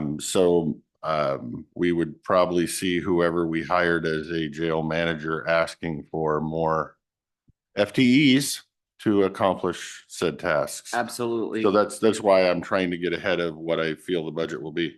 I'm glad to meet with anybody and help facilitate that. I think that being down as the chief of the jail for a number of years, I'm very familiar with the staffing needs and the lack of staffing that we've had, at least out for the last 7 years that I've been with the department on this road. In your update here, I don't want to mention any names for obvious reasons. There's no need to, but it says there's a supplemental request for 20 grand for corrections to an LNI deputy under. What was that about? On mine? Oh, sorry, I fast forwarded. Yes, I'm sorry. I'll wait. That's Yep. I would like to know. I was on the next page. That is not the fault of the sheriff's office. Right. That's why I was, that was the question, was asking for clarification. This was not our I may fault. need the question because she'll clarify it perfectly for me. So perfect. I apologize. No, you're all good. Any other questions for Carmen? No, not me. Okay. So I have lots of words on the pages and I will try to be succinct because I know you can read them as well. For the staffing for the civil division, McKenna is still out on intermittent leave, which means it's Kim and I until our new person is hired. So I think Kim is doing a phenomenal job. And we learned from last year when we were short-staffed how to save time and make sure we get stuff done. So it's much smoother than last year. We did cut down the white salmon office hours. It's now Tuesday, Wednesdays, and Thursdays from 10 to 3. It is closed today for those of you who are listening because Kim is here answering the front phones while I am here. So that piece of equipment, the Zebra printer that we purchased for the ID cards, we requested a replacement for the current one, which was a 2-sided. They sent us a 1-sided one. So we're trying to get that resolved, but I have figured out how to print 2-sided by hand feeding and it takes a lot longer, but we're getting there. I just gave you a rundown of our budget with the numbers that actually were posted today from the auditor's office. So I do want to draw your attention to, and it answers one of your questions, Commissioner Anderson, on were the 2 city invoices sent out. I thought I had sent them out in 2023, but apparently I hadn't, so I have got them sent out and one of them has been paid. We have not received any payment from Goldendale and all of the quarterly invoices had been sent out for Q1 of this year. And Bingen and White Salmon have both paid all of their due. Nothing yet from Goldendale. They're working on it. And Q2 invoices will go out this afternoon. So that answers your question about had I invoice the, So do we usually invoice quarterly or is it yearly? I had been invoicing yearly, but I've switched back to quarterly per your notes and Jen's notes, so. Okay. And then, I'm also billing Goldendale for their medical. So. So on the supplemental, we had another sergeant, decide during this quarter that he was retiring, so, we're gonna add in his, because he is also qualified for the payout of all of his sick leave, which is something we could not add into the budget forecasting, because we were unaware of his decision until, this quarter. So we will have those numbers, but the L&I for the corrections deputy, the person was a casual who then moved to corrections deputy, correct, Carmen? I believe so. Um, I'm not sure why this happened. So he was actually hired as a casual in 2017 and he went to a full-time in 2017. So I'm not sure what changed from 2017 to 2019. But But there was a discrepancy in his L&I rate. his L&I rate didn't go up to the correct rate in 2019. And Jen found the error and resulting in 20,000 due by the department and almost $2,000 due by the employee for a mistake he did not make. So it's 22. underpaid dollars going to L&I. Right. And so the employee will be asked to pay the 2,000 according to the auditor's office. And Wow. we will be, so yeah, huge hit for something he did not do. Wow. I That think doesn't it's- seem I- right or fair. Exactly. Absolutely, it does not seem right or fair. It was not his doing and for it to go on from 2019 till now, I'm not gonna pass the buck on anybody because stuff happens, but I don't think he should be held responsible for that payment. I think that I guess I would question, what if they were no longer our employee anymore? Would we go after them civilly? Right. I mean, Right. I guess I'm gonna make a recommendation to the board that we, if the board is willing, that we get a better update on this and call the auditor in and ask legal counsel what our choices are to see whether we can cover our mistake. Or if we are not legally allowed to cover our mistake. That's my recommendation to this board. Thank you. Thank you. We've got a hand in the back.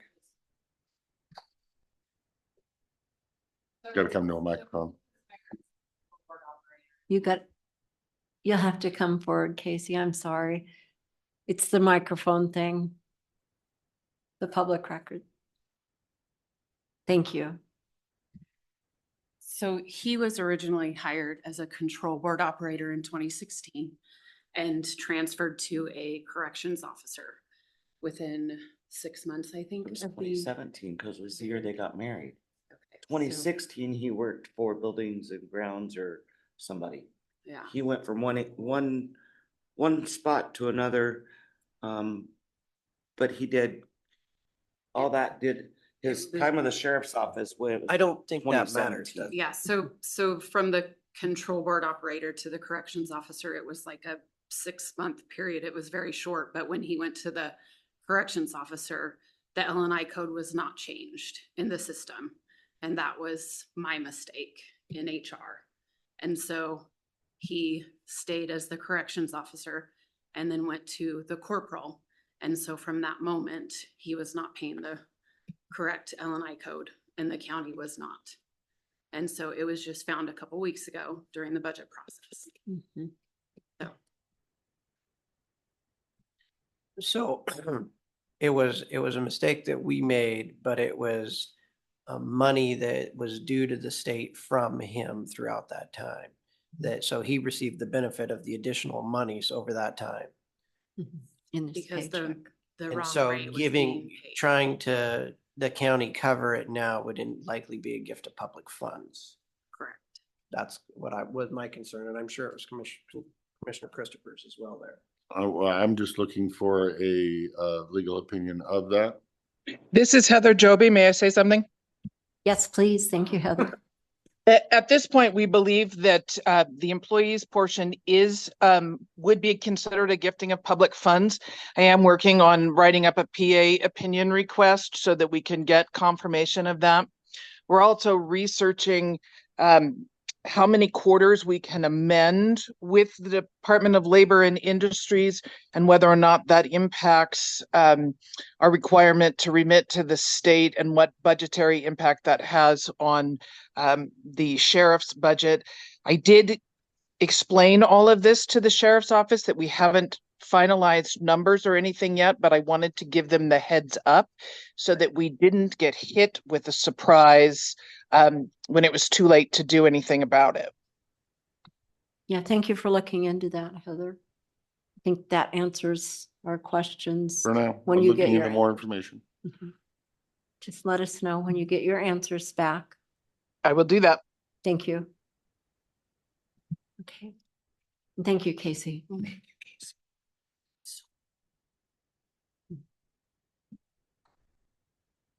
So yes, this is just the heads up that it may come up probably next quarter supplemental, depending on it, but I didn't want you guys to get caught off guard. Okay, thank you. I'm also going to request, we have funds in our marine and investigative funds. I budgeted low for expenses, and we've had some new expenses, i.e. Repairing the boat. And so I'm just going to increase with our existing funds, our ability to spend them. So that request will come through the supplemental process as well. We'll see that come forward. Yeah. then. Okay. And then moving on to the next page, sex offenders, we've had an increase in our sex offenders, but we've also had some go to jail, and many more is it stopped?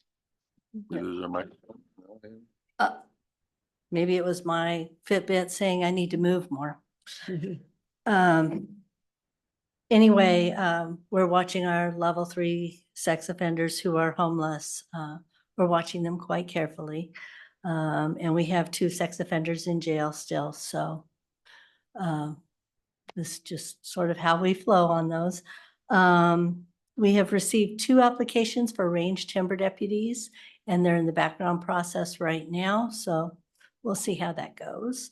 Posse member Dewey has been volunteering last year, and he is volunteering again this year to take care of the tasks that are needed for range timber in the absence of a deputy. Cameras are great. Profi is amazingly awesome, as always. And then our marine program, I have not plugged in our actual hours and number of inspections. That's something that I need to sit down with Deputy Wells about, and we go through the whole call logs and match everything. So, but I do want to point out that one of the scouts during the Glenwood Rodeo wore the life jacket we have, and went up to all the kids in the grandstand, asking them what they wear in water and talking about water safety. So this one scout, that's been what we've had him do recently, and he was having a great time too. Then Probably wearing it for warmth because it was kind of cold. Oh, it was cold. He was not complaining at all about Glenwood Rodeo wearing that life jacket. He would have complained this last weekend though, if we had him wear it. So yes, the posse was again present at Glenwood Rodeo. They helped with the ticket gate and parking and traffic control. And then, let's see, I already talked about our scout. Community Days is the final thing I want to say anything about. It was a wonderful event. I got to participate in the dunk tank as well. I And know I missed it. I'm sorry. I meant to come over. it's but I was- okay. I 12 was other happy. people, 12 times I found that water to be very It's refreshing. only the first one that sucks. It was, the first one was, and somebody had paid the $20 for a just go punch. Somebody did that on me too. And Actually, a couple. yeah, and so that was, I didn't even get the prep. It was just right in that water. But it was a good fundraiser for the county, and I'll be happy to do it again next year. We thank you. Little kids that want a splash pad here. Thank you. Oh, yeah, no, so anyway, that's the world of the civil. Any questions? Yeah. Dog shelter. I thought we were gonna get an update back in April and still haven't heard anything. Well, I'm handing that over to Danielle Olson. She will be communicating with you on it because they had us revise the diagram. So Rick Millerin, after about a month ago, gave me the new quote for how much it's going to cost to build it. And so Danielle will be taking this on now. Thank you for the update. Yep. I have nothing. All right. Thank you Thank for your you. time. I have a question, sorry. Yeah. And I guess it's just me trying to make sure I'm not being impolite. When you give your updates and you go through your list, when I have a question on the item you're on, would you prefer that I ask the question then, or wait until you get all the way to the end and then go backpack? I like the dialogue of while we're talking about that item to talk about it. I do too. I because, just wanted to make sure I wasn't like stomping on your I toes. can go either way. Okay. So thank you so Thank you. much. Carmen, will you be available during the lunch hour? Yeah, Okay. I don't usually take lunch, so yeah. Lunches I'd are like to overrated, have a right? chat with you. Just Yeah. come to the jail door, not the, the back. Here you go. You can take him for lunch in the jail. No, the back part, when you come up by the jail entrance rather than the front. Yeah, or I can come over here. It doesn't matter. Yeah. Whatever you. Yeah. Sure, come on over. Okay. Okay. We just Okay. locked the front office at noon, so Oh, okay. We have to. we weren't putting you in jail. Thanks. None of you. Thank you. Great.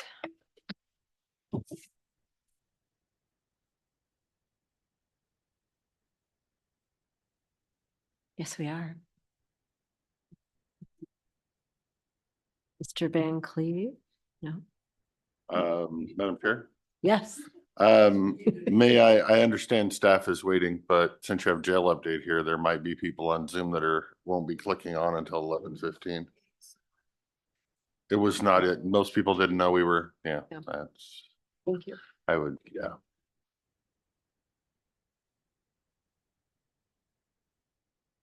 Good morning, commissioners. Good morning.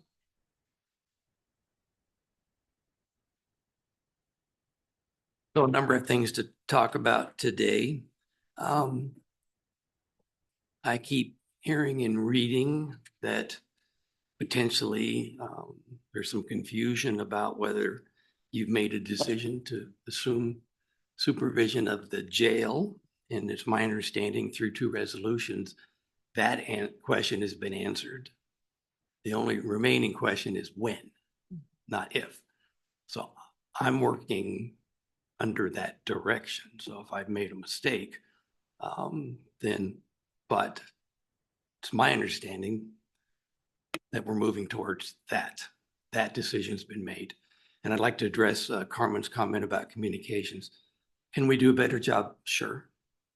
But I'll remind the commissioners we're in active negotiations on this entire process, which includes impact bargaining over transitioning the jail from one elected official to the commissioners. I keep the union and union team informed all the way. Last week, I met with the union rep and we've agreed to reconvene the bargaining teams so we can update everybody. Would I have normally went to the jail staff and informed them about the resolution to create a Department of Corrections? No, I wouldn't have.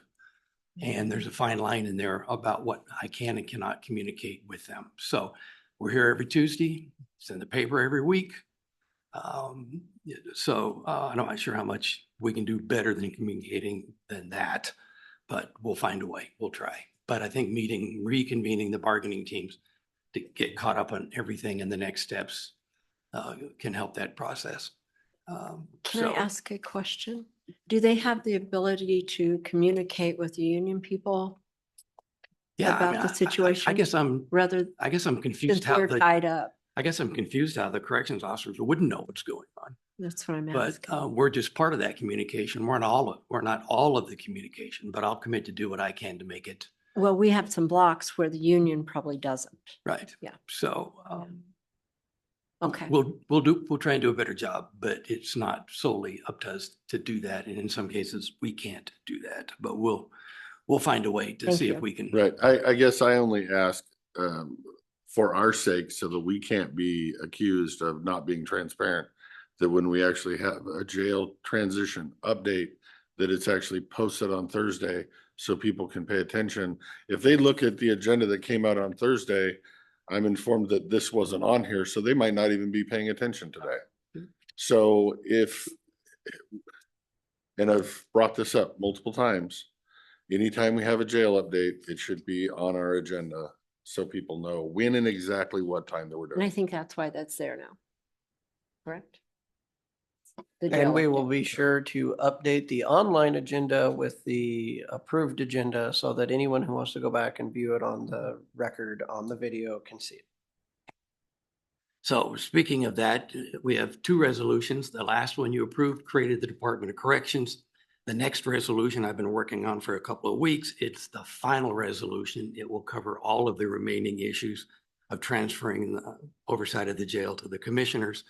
The only thing it won't have is the date, but it'll be ready to go. When should be done in about a week or two. So then that'll be on hold and all we'll need to do is plug in a date. But that'll be a comprehensive resolution covering assets, budget, org charts, staffing, all of that. All of those issues are included in that resolution. The consultant, we continue to look for a interim or consultant or interim person, whatever the title is, to help us through the process. I'm not hopeful we're going to find anybody, but we'll continue to look and get the word out. We've got some help from the Washington Association of Sheriffs and Police Chiefs. We've got some help from Prothman at no cost. I've talked to people on both sides of the river trying to get the word out, but I think where I would like to go, ask your permission to go, is I think we need to start the search for the permanent jail administrator. We have an existing position. We've called it the Chief Jail Deputy. 2013, it went through our classification process. It was in our pay scale. Then it went to a formula based that the sheriff's office uses. So it's a flat salary now. That salary fits into our grade 76. We looked at the averages throughout the state. The average for the state for all the counties for the jail administrator would also fall in that pay range. And so I've updated the job description. It's a current job description for somebody overseeing a jail. Changed the title from Chief Jail Deputy to Jail Administrator, which seems to be the most common term.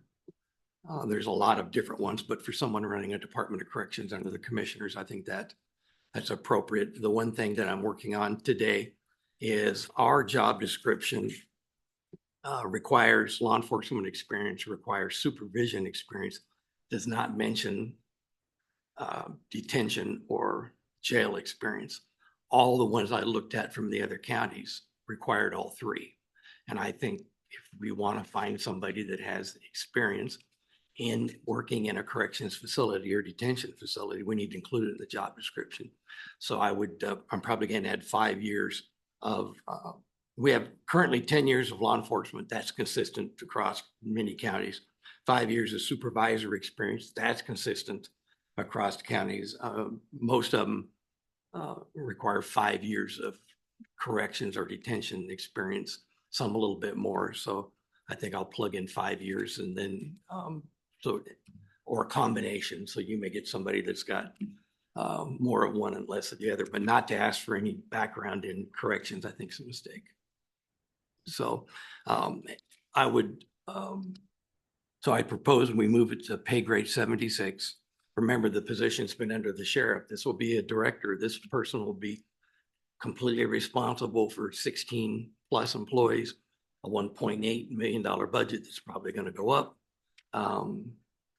We know the risk and liability associated with operating a jail. And so this person will be responsible for all of that. So I think pay grade 76 is appropriate. I would recommend we use Prothman. I mean, you're creating a new department that's close to $2 million. I think we should expend the appropriate effort to find a qualified person to operate the jail. And so Prothman would be around $7,500. That's typically what it's been in the past. I would also work with the Association of Sheriffs and Police Chief. I have the money in my budget to do this now, but I would need a supplemental in August to cover this because we didn't budget $7,500 to cover this. But I think it's going to take 6 to 8 weeks to do this. And normally a search for a director, we post it for 3 or 4 weeks. Then we go through the establish the interviews, schedule the interviews, interview, make an offer. You're looking at 6, 7, 8 weeks. So I think we should start that process now, because if we delay it for whatever reason, then we know we got 6 to 8 weeks from that point forward. In this time, we'll be looking for a jail administrator. We're still working with Jose Briones on the operations review. Carmen has been very helpful to help get information together for that process. I appreciate that very much. And so we continue to do all the other things that you've asked us to do. The final resolution will address the budget issue, but the Finance Committee has talked about establishing a department number and all of the mechanics that will go along with actually creating a new budget. And we'll be doing that in 4 weeks, submitting a budget for this new department effective January 1st. So all these pieces are going on. But I think having somebody to run the jail under the supervision of the commissioners is a big piece. And I think we should get started. And I think you mentioned that at the last meeting, Commissioner. That, I've mentioned it for 2 months, so I'm hoping there's a second vote today. So I think, so I'd like to start that. And then we have all the pieces moving forward. So are you looking for a verbal right now? Yes. With the changes that you mentioned?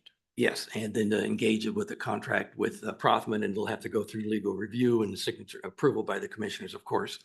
But if I can get that started today, then it'll move all that forward. And you don't think we'll get many applicants without Prothman? You know, I don't know. I don't know where else to go. We Association of Sheriffs and Police Chiefs, when Sonia Prothman, to her credit, sent the word out to some folks she thought might be interested in the part-time or the interim. Sonia and I were contacted by somebody from the association about a potential search. So I think they work together. So I think, to me, it's a force multiplier. I mean, you're creating a $2 million department to spend $7,500 to make sure we find someone that you want to run it is worth the investment. And I would agree, $7,500 to make sure we're reaching all corners of the world to potentially hire a great administrator instead of just a good one. Legal liability going forward is way cheaper than $7,500.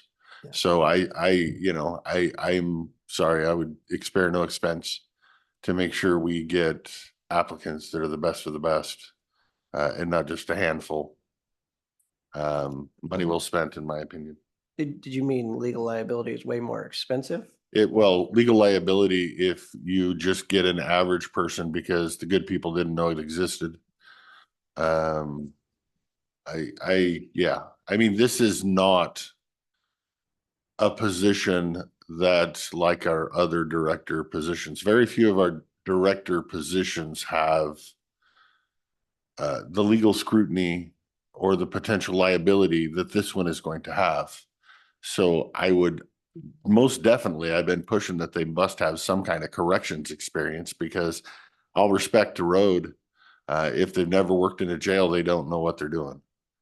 Just like a corrections guy doesn't know what he's doing on the road. So yeah, I do want some jail experience, and I want everybody, not just in this state, but any state that might be qualified and might be entertaining the idea to apply, and not just a handful of people that we've reached out to somehow.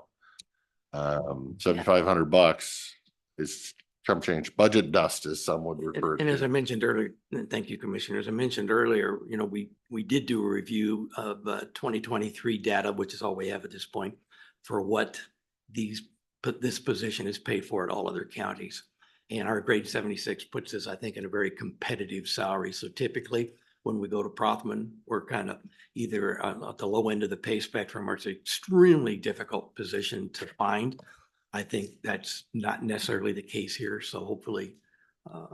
So are you asking for verbal for 1 through 3 or what? I'd like to do 1 through 5, grade 76, 1 through 5. I can do 1 through 3 and come back if you want.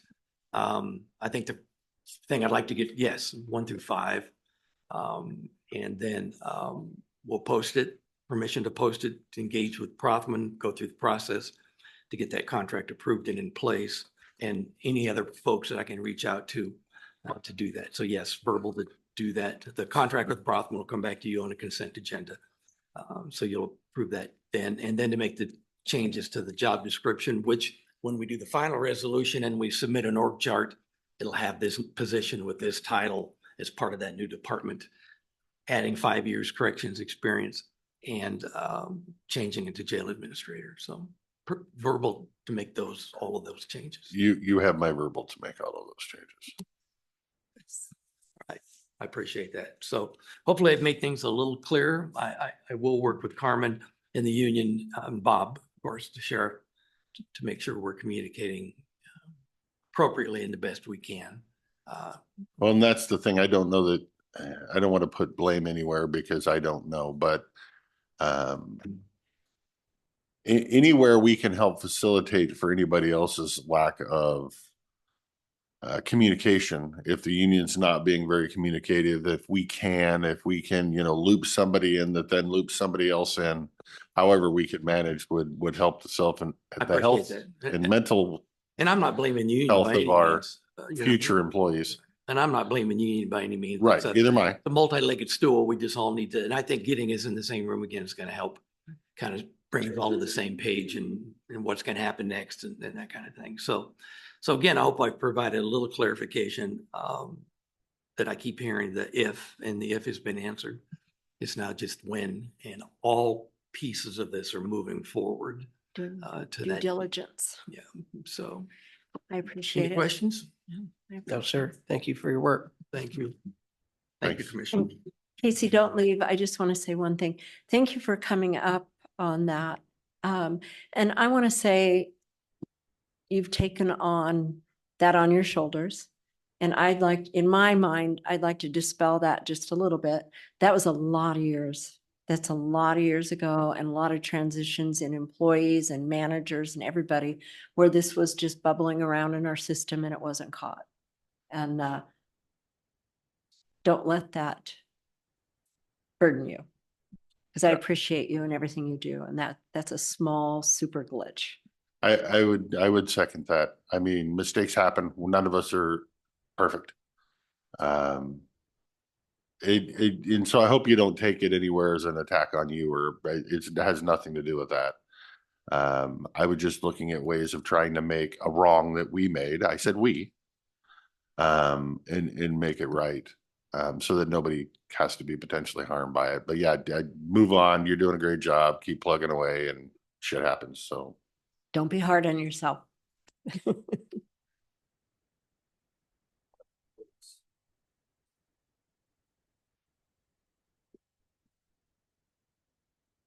I have No miscellaneous report other than just a reminder that the bridge will be closed 7 PM to 7 AM for the next 2 weeks and oh, Thank you. You got us.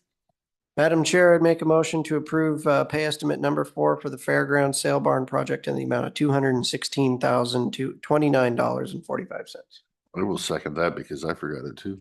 Motion is second. Any discussion? All those in favor? Aye. Aye. Motion passes. Thank you. Thank you, Steph. Yep. Nope, that was just a reminder. The information I have is we were hoping that it'd get done a lot sooner, but with the amount of lead paint that has to be taken off, that it's time consuming. So they are trying to, if it does move faster, they'll try to open it on the weekends or keep it open later on the weekends to help some of the businesses out. But right now that doesn't look like it's the case. Wow. Yeah. Only update I can say is, yeah, demolition derby went well until it got hot. One more idea that was floating through my mind about fairground improvements was where the bleachers come out, and I'm trying to think cheap here, where the bleachers come out, they obviously don't come out far enough to actually block shade come about heat of the day, 1 o'clock. That it would be nice to think of some way, and I'm thinking old Roman gladiator arenas, that you can have a couple of poles underneath there with something like a sailcloth or shower curtain with rings on each side that you can run it like a flagpole and extend the sailcloths, and then tuck them underneath like a flagpole all winter so you don't have to remove them or anything. Something going forward to provide more shade there. I had tried to have a tarp in this county. I've tried to, I think my deck is almost came well, off. in the summer when they're needed, I'm sorry, you don't have to worry about wind. But you do. You don't in I the summer almost when they're tie needed. Deck down sometimes, tying things. But with if shade. but if they're on a pulley system, they're drawn in and they're not flopping around in the wind on a windy day, or they can be extended or contracted in literally 5 seconds. They don't have to be put up, taken down. There's ways if there's actually a want to do it. And I think there's an obvious need to do it. I mean, how we got away with not having covered beer garden for the last 50 years is absolutely astounding, other than the fact that there hasn't been a want to do it. There's more, well, it's covering the bleachers. You can't get it easy up to cover bleachers. Anyway, so that other than that, that went really well and was fun and well attended. Community days. I mean, it went well, but it was Did you go in the drink? lots. It was not as well attended, and I think that was the heat. But even the parade, there was far less kids in the parade, standing on the side of the parade. So, and then once that got over, they had vendors south of the courthouse lawn. They had food north of the courthouse lawn. They had car show clear over here, and then we had dunk tank way over there. So it was not critiquing in any way, but between everything so spread out and the heat, I think people walked around for half an hour and disappeared. And part of that is a complete lack of shade anywhere, except for the dunk tank. I had an umbrella. But that's just it. Well, that was part of the thing. So when we put the dunk tank over there, the person in my group that was doing the dunk tank, because I couldn't do it, it was originally my plan. They thought it was going to be car show the whole length of the road, which is why they moved vendors over here. Well, then apparently there was something with the Goldendale Motorsports Association and the chamber. So the Motorsports Association didn't participate, meaning less cars, meaning more that there's it's Goldendale. So that turns into get out of my sandbox a little bit. Anyway, so yes, we were down by the general store. There was nothing down there but us. So a lot of people didn't know about it, and but it still went really well. We raised almost $1,000 there. Law enforcement sat in, fire sat in, Billy sat in. It was fun. It was there wasn't a lot of walk by. Most of the people that showed up because they knew so and so was in the tank and they were going after him. I may or may not have had at least one individual in this room come twice to both shifts that I was sitting in the dunk tank. Luckily, the first time he couldn't throw to hit the broadside of a barn. And the second time they let him use the little kids line. So his left-handed throwing technique, we know, lefties are a problem. Actually hit the mark. And then there was other people in the room that cheated and paid $20 to just flat dunk me. We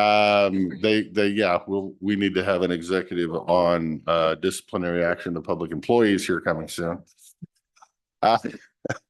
No, it was all in good fun, and I hope everybody had a good time and realized it was for a good cause. So I want to thank everybody who either volunteered to be in the tank, volunteered to help with the tank, or volunteered their cash to throw balls for the kids. And so thank you. Were you done with updates? Yep. Yesterday, I went on an incredible tour out at Republic Services. I've been trying to get there. I'm so impressed. You need to go. Anybody that hasn't gone needs to arrange a tour when they're having one and go on it. It's just so much bigger than what I ever thought. Very organized. All the workers they all need to be thanked for the jobs they're doing out there. Hard jobs, hot and miserable out there. And it's just an incredible facility. They're doing a good job. And then we also got to tour the gas facility, and that was very interesting. Very technical, way beyond me, but pretty impressive what they're doing with it. I'm glad you were able to go. I was not able to do that tour, so I told you to reach out and hope that you can do it. Thurston County, wasn't it? Yeah, it was with Thurston County. Got to meet Thurston County commissioners. I'd already met their solid waste So manager. you'll learn all the technicals the more you go, and the lining thickness and the whole sales pitch. It's pretty impressive. So that you can help facilitate that sales pitch. But it's once you go and you've seen a million landfills in your life, and you go there and you're like, is this really a landfill? I mean, there's this tiny little open face. Yeah. And so it's quite remarkable. Don't go on a hot day. You were probably in an air conditioned car for most of it. We got out. Did you? That's where, yeah. But no, I'm glad you were able to make that. It's good. Learned a lot. Yeah. And every time you go, you'll learn something new. It's great. Nope, they're doing a great job. And I look forward to seeing our Thurston County commissioners more. It's always good to make those relationships. And you didn't see or hear that there were any toxins in any of the wells? No. And in fact, we learned a lot about how they manage all of that and how many times they're inspected and who has oversight. And they're really concerned about it. Well, I would do a good job. Clarification. I heard it was toxins in the wells, but I'm kind of wondering. I'm unaware of any wells at the landfill. I'm unaware of any wells. I know there's drainage ponds. Yeah.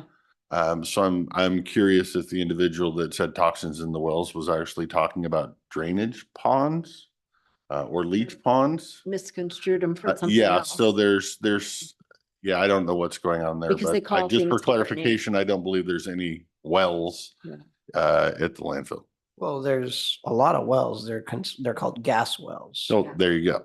Yeah. They're not water wells. They're pipes in the ground to collect methane. The way it's constructed and the way with the geology that they constructed it, to have it ever get down to where it might get into an aquifer would be near impossible. Well, and that's the educational part. If you look at it, they're required to have whatever 15 feet of clay, and just naturally it's like 80. Yeah. Or some crazy number. And And they then they used a don't have to have a lining, and they still put a lining. Yeah, they did.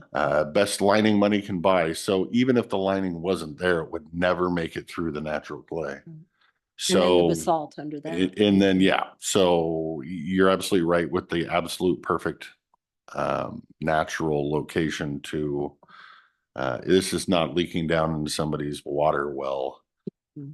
So just for clarification. Glad we got that clarified. I don't have. Well, I don't think we really got that clarified, but we're all on the same page now. Okay. I'm good. I don't even.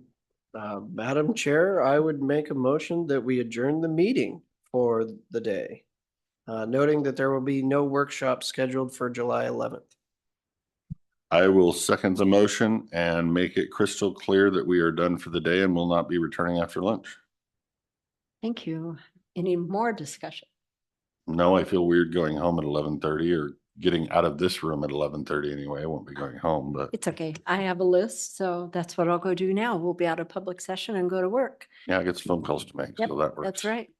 Thank you. And you have a meeting, so thank you very much. Motion and a second. Any discussion? All those in favor? Aye. Aye.